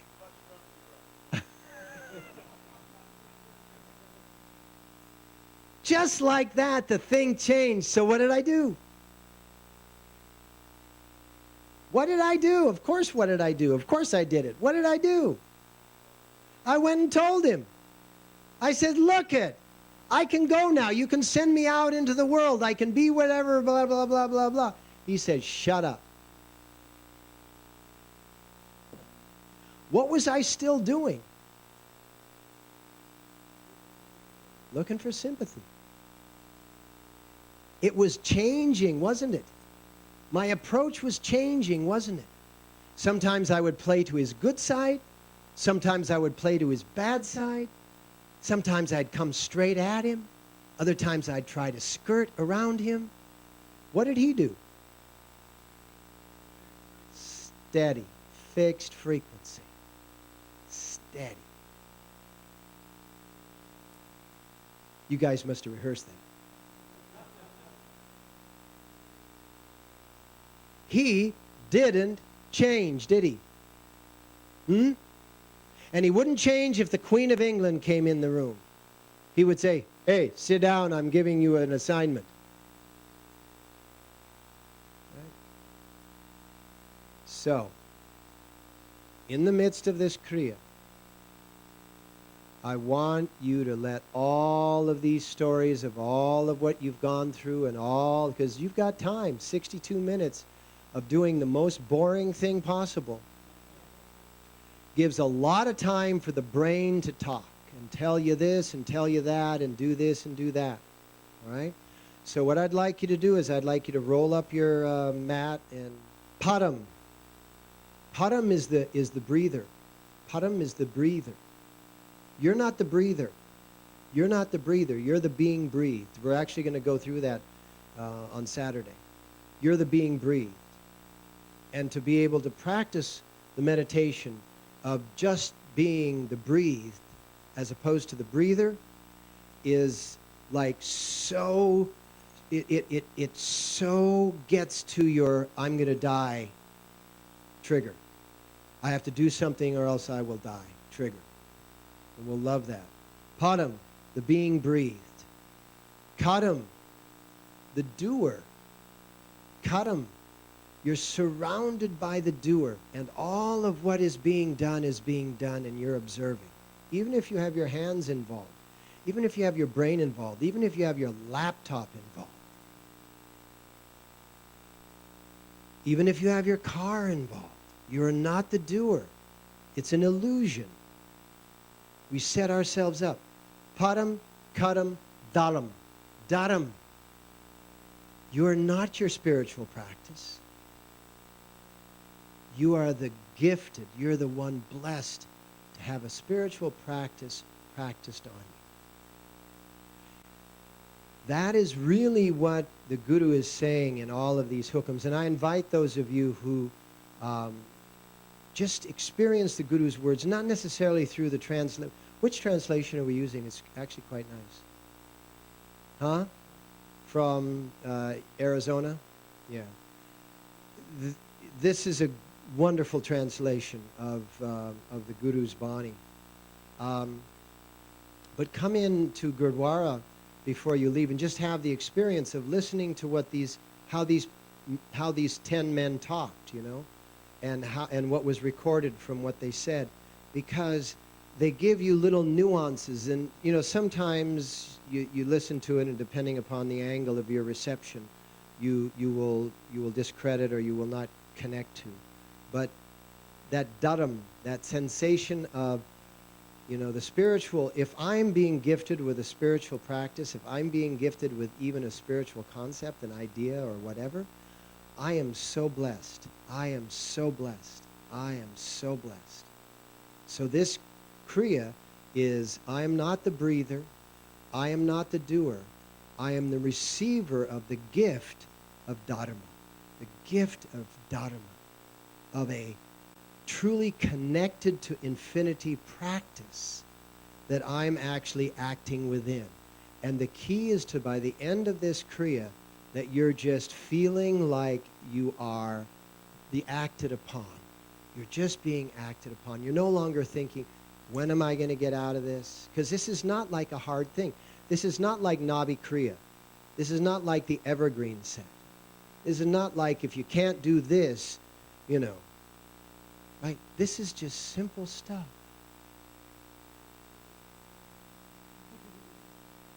Right? The first step is what's called, the Yogi Bhajan called, this is the 30,000 foot view. Now the whole time you go through this, you don't throw your head back because you don't get a 30,000 foot view. What happens when you throw yourself back like that? Like that? What happens to the equation? Are you less than, greater than, or equal to? Less than. Anytime you are like you're back on your heels, right? So you go back like this.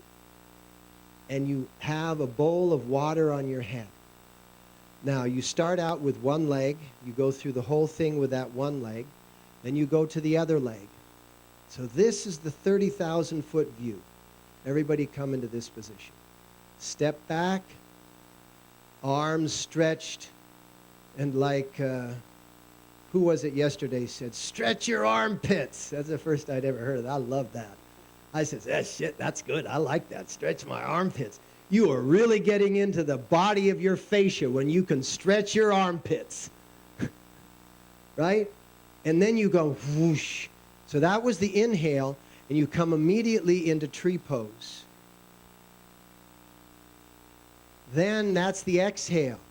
Now this is balance, so you can put it down for a moment.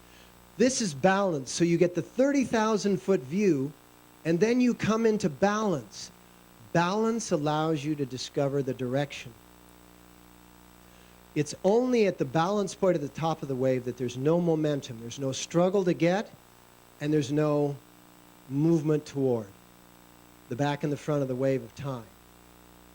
Only on the top can you decide direction. It's just like, what direction do I want? Yeah. What direction should I have in life? Remember, you have that motivation and intention equal. Whatever direction you choose, you can have. Whatever, that's the human experience. Whatever you choose, you can have. And that's why it's said, it doesn't mean don't be desireless. Being desireless simply means, desire you know. Patience is not about waiting, it's about knowing. You can last forever if you know. You know the outcome. You just, okay. Just like that. So that's this point. The balance. Choose your direction. Then you take the action. You move into archer. That's the inhale. And the fourth position, archer, action. Get down where your thigh is taking the pressure. The time of the right is your motivation. The time of the left is your intention. So your action, and then neutrality. No prayer pose. Lotus, hands in that lotus pose. That's grace. I've done everything I can possibly do. I've taken the big view. I've gotten balanced with the direction. I've taken the action. If it's a wrong action, I'll find out about it, but I got nothing. I'm not the doer. I'm not the breather. I'm receiving the gift. Then you go neutral. This is the exhale. Then you go the opposite side. And when you're first doing it, you're thinking about it, and you're thinking, oh, I want to put my intention in place. Do that, and do that early on. What are your intentions to get into from men's camp? What's your intentions to be able to leave men's camp with? What is your motivation? What is your intention? How is your balance between what you bring to the game and what others require from your game? How's your motivation? How's your momentum? Thank you. How's the angle of your momentum, the ankles, the foot, the direction? And when you come forward, don't come forward like this. Don't come forward like this. And when you come forward into archer pose, this is the archer pose where the back leg is not out to the side, but is turned under. So the whole time you're in this thing, your legs are going to be, your feet are going to be parallel. All right? Be exact in your communication with yourself. Don't be general. I want to succeed. That's general. I want to do this, to do this, to do this, to do this. Create in 62 minutes a business plan for what are you going to be when you leave men's camp. Who are you going to be? Where are you going to be? It doesn't mean, with a business plan, it doesn't mean it's all happening right now, does it? It has projections, correct? Yes. When you go back, you can rock up on your heel. I notice that's how my leg goes. But when you go back, try and go back on a parallel foot.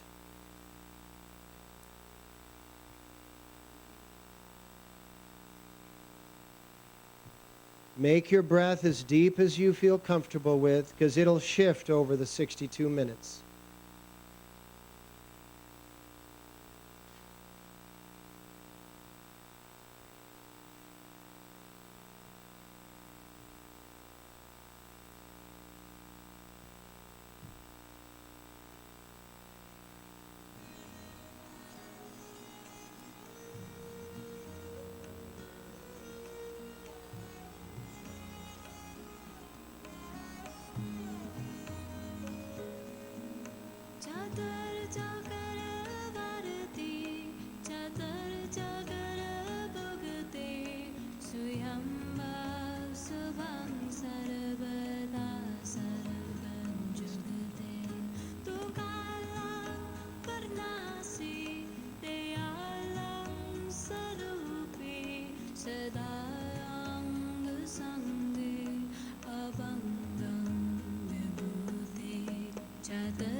Ultimately, you're looking to be a single thread, just flowing one posture to the next, without a thought, just an alignment.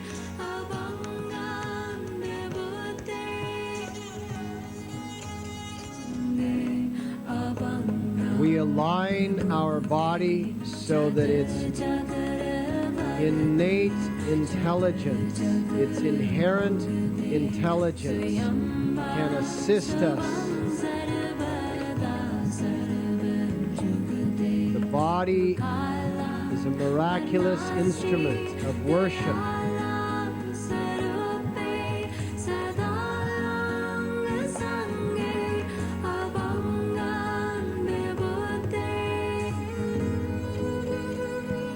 A repetitive action to align your system, your worship instrument, so that it is a guide to guide you through each moment. It never abandons you.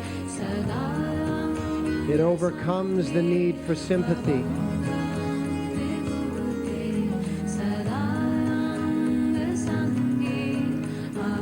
It overcomes its own uncertainty. Every move your body makes has a message of equilibrium or imbalance and unequilibrium, disharmony. What we're doing is we're producing automatic messaging of harmony, equilibrium, balance, alignment, repetitive movement with a consistent attitude. What is that phrase Sevak Singh? Consistent standard, but what's the phrase that you use?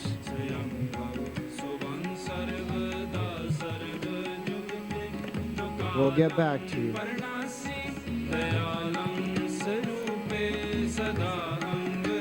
What is Yogi Bhajan in the midst of all the ups and downs, ins and outs? Fixed frequency. You're finding your way to that fixed frequency. with that consistent motion.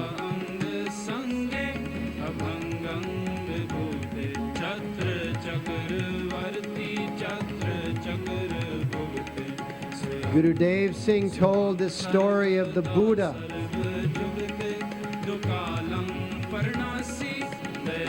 It's about getting to that place of equilibrium, the balance, the harmony.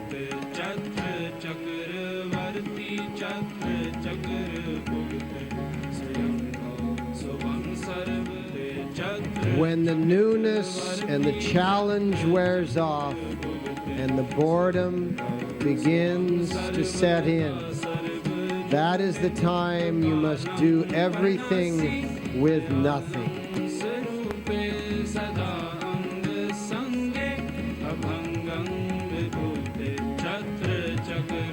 Middle section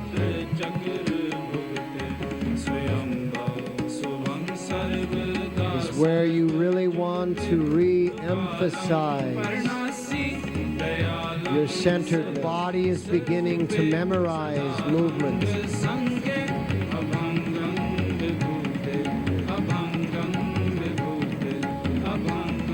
This is a good thing because it's a good movement.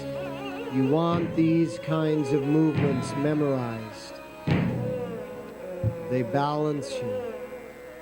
They create that equilibrium.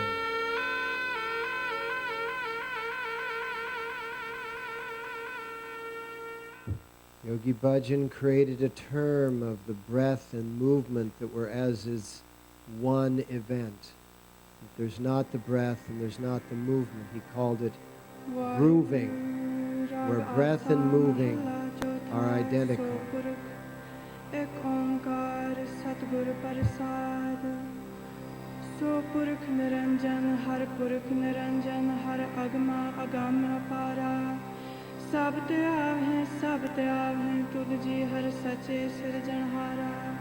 Powerful, powerful Bani being recited here.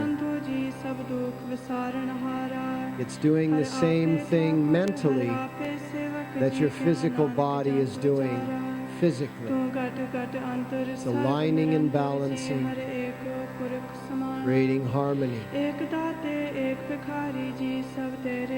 Centered in the middle of the tension, pressure, stress, and friction that exists by nature.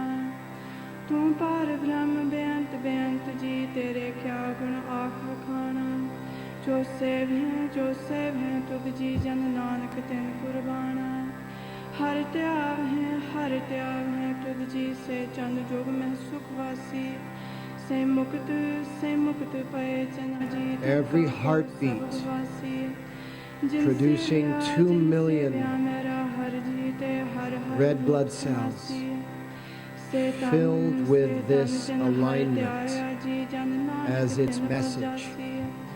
Teri Bhagat Pandar Ji Pare Beant Beanta Tere Bhagat Salahan Tud Ji Har Anek Anek Ananta.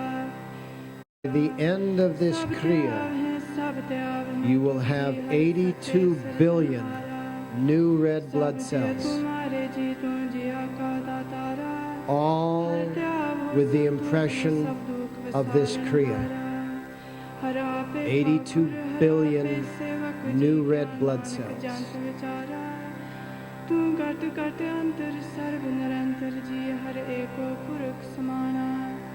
एक दाते एक भिखारी जी सब तेरे छोड़ बढ़ाना तू आपे दाता आपे भुगता जी हूँ तुद बिन अबर न जाना तू पार ब्रह्म बेअंत बेअंत जी तेरे क्या गुण आँख बखाना जो सेव हैं तुद जी जन नानक तिन कुर्बाना हर त्याग हैं तुद जी से जन जुग में सुखवासी से मुक्त पाए जिन हर त्याया जी तिन टूटी जम की फांसी जिन हर निर्भो त्याया जी तिन का पो सब वासी जिन से व्या मेरा हर जीते हर हर रूप समासी Every step we take confirms, reaffirms our position. Let that position be total alignment.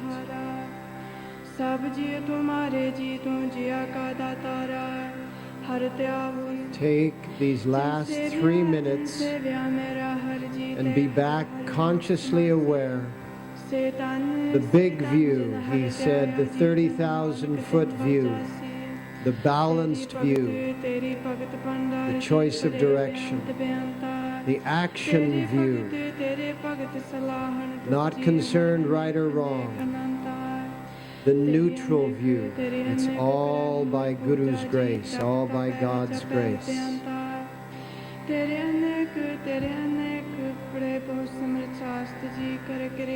The big view, the balanced view, the action view, the neutral view.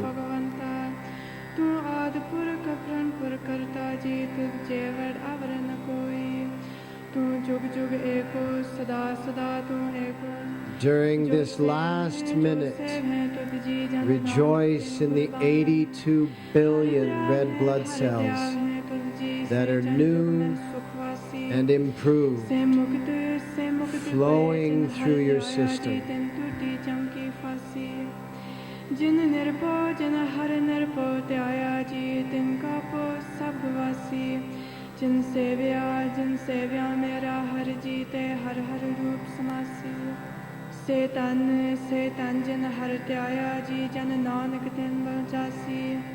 तेरी भगत भंडार जी भरे बेअंत बेअंतार तेरे भगत सलाहन तुत जी हर अनेक अनेक अनंतार तेरी अनेक करह हर पूजा जी तपता पह जपह बेअंतार तेरे अनेक पढ़ह बहुत समृत शास्त्र जी करे क्रिया खट कर्म करंतार से भगत भले जन नानक जी जो पावे मेरे हर भगवंतार तू आदि पुरख पर करता जी तुझे Complete the last cycle that you're on,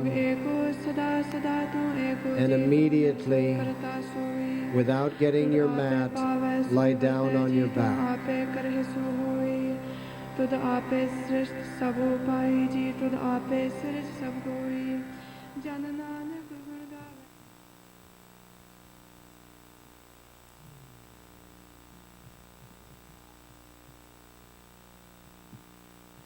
Where you are in front of the gong, if you could just slide 2 feet towards your feet. Yeah. Absorb what you've been through.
begin to stretch equally into your body glove, equally left side, equally right side. Experience your feet, your ankles, your lower legs, your knees, your thighs, your hips, your pelvis. Equally on both sides, experience this equilibrium. And rub your palms together vigorously.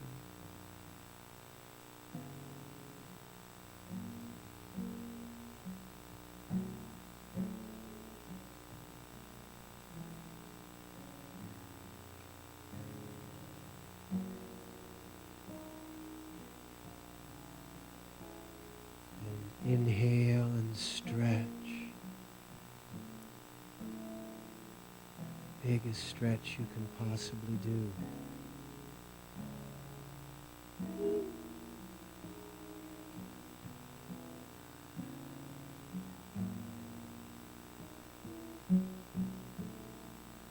And do a cat stretch left and right.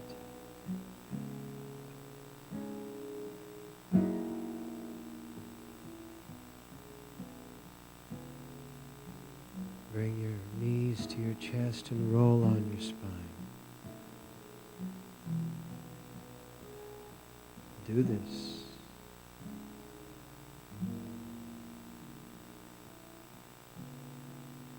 And come sitting up. Don't do anything. Don't take anything in. Base pose.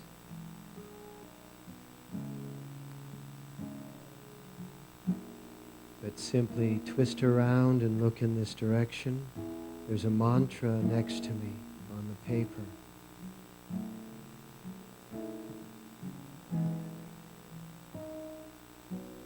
This is all that you want to take in after this 62-minute Kriya. Apsahai Hoa, Sache Da, Sache Doa, Had, Had, Had. It sets up your identity so that you're equal to each moment. And in that way it overcomes every obstacle because it turns an obstacle into a simple step. We chant very effortlessly, just like our actions are when we're riding a wave of time.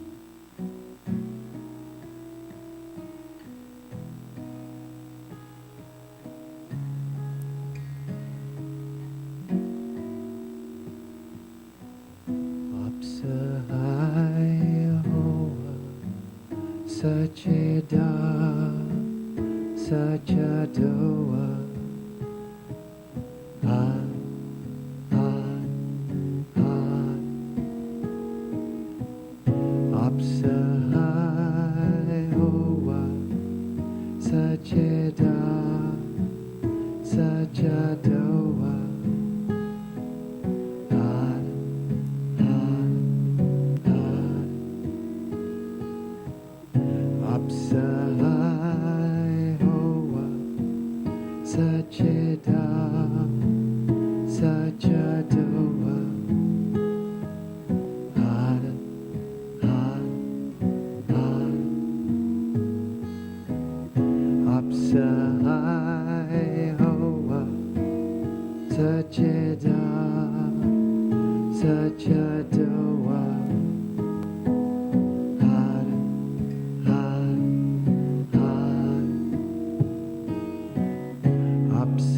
Apsahai Hoa, Sacheda, Sachadoa, Had, Had, Had. Apsahai Hoa, Sacheda, Sachadoa.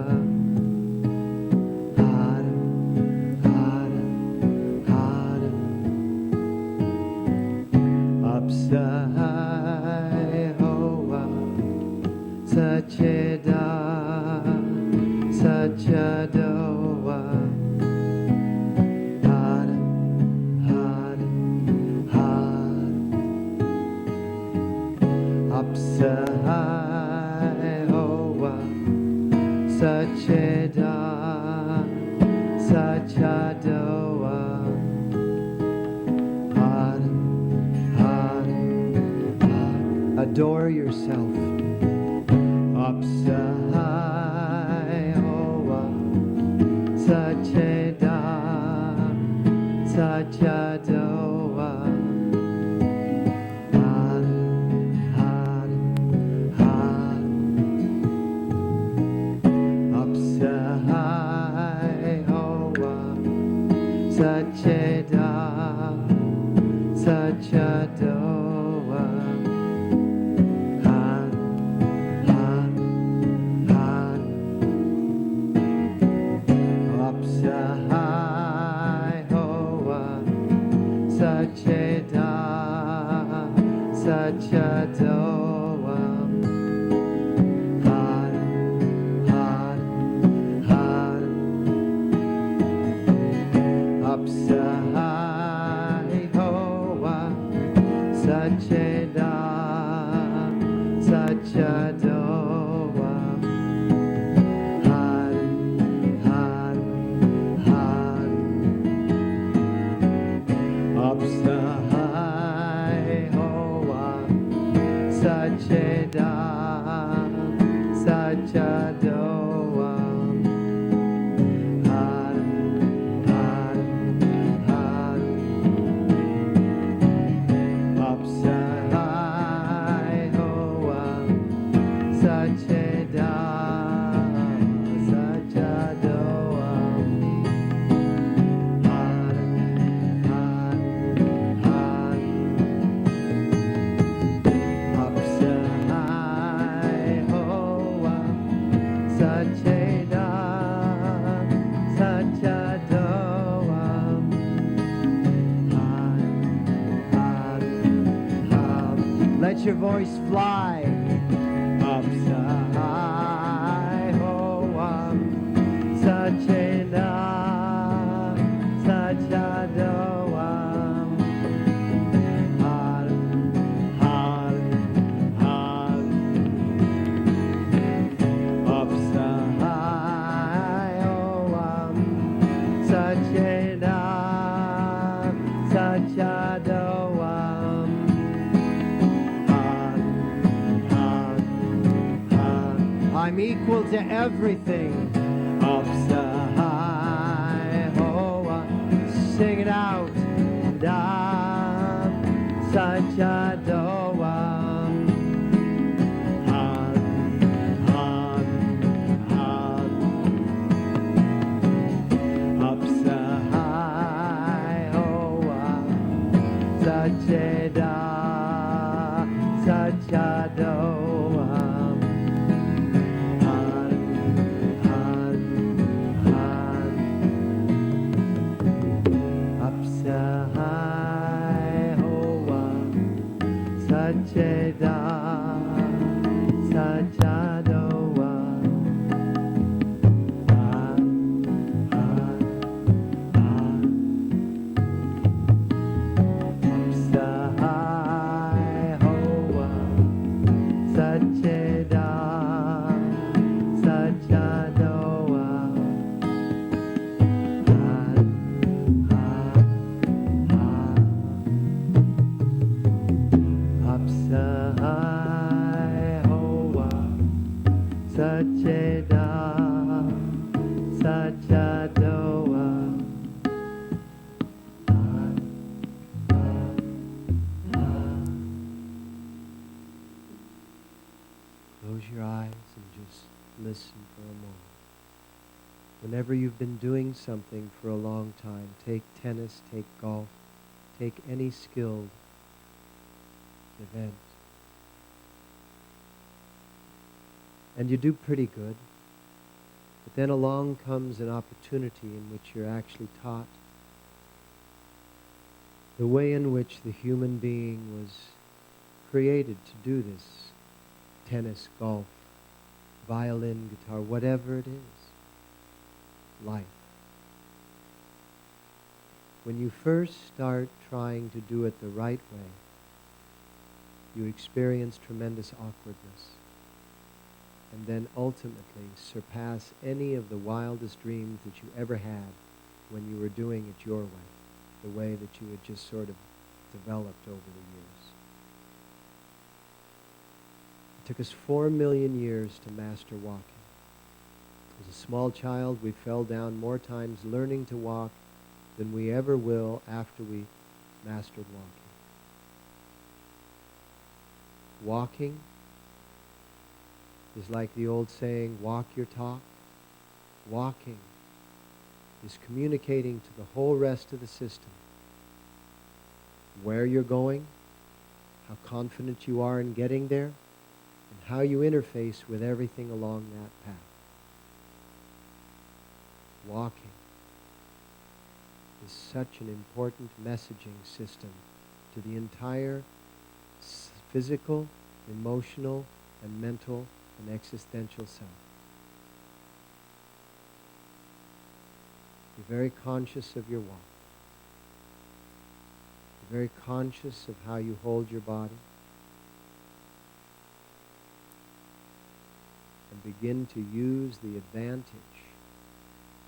of the leverage that we have in the way in which we carry our body through time and space. Bring your palms together.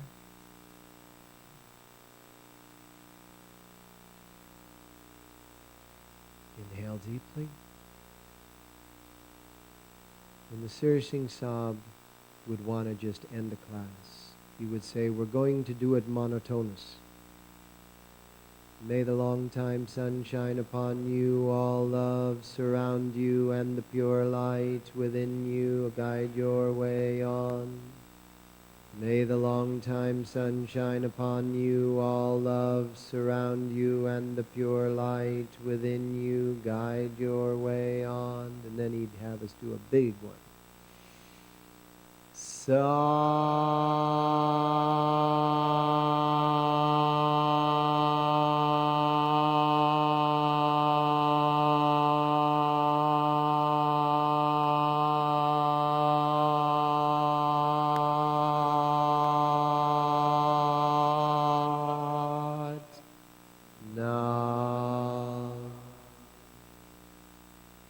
Bring your forehead to the floor. Let all the blood equalize between the head and the heart.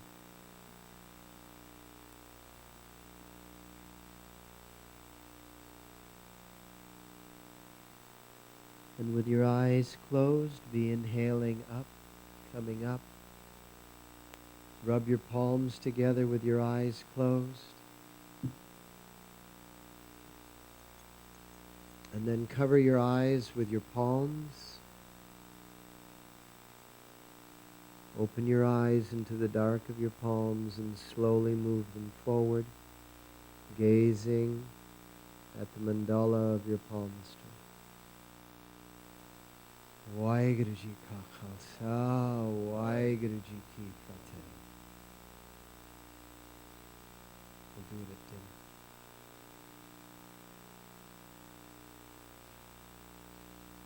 Good job. Really good, huh?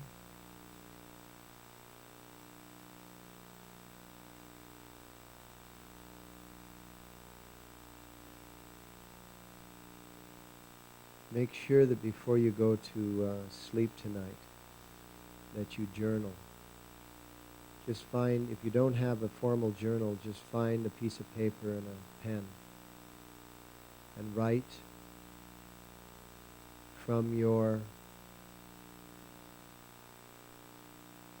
right thigh a message to your left thigh about whatever your intention, whatever your dream, whatever your goal, whatever your plan, I guarantee it. I will cover you. I will stand there for you. I will be there with you each step of the way. And it doesn't have to be the final be-all, end-all plan. It can be an initial stage of a larger plan that will develop over the years to come. But let your body start talking. Let the intelligence of your body begin to talk. You have it inside you, that persona that will come up and sweep you up and say, whatever we want to accomplish here, we will accomplish. Every great success phenomenon has had that. The Beatles had it in Brian Epstein and in that gentleman that did all of the mixing in the studio, George Martin. Yep. Bob Dylan had it in Albert Grossman. Bob Dylan was completely incapable of creating a career. Albert Grossman, his management, came along and picked up his genius and walked it through, said, just be your genius, I'll walk you through. You have that built in. So whatever your dream, vision, plan, goal, intention is, it's covered. And if you pick up that cover, it will cover you. God bless.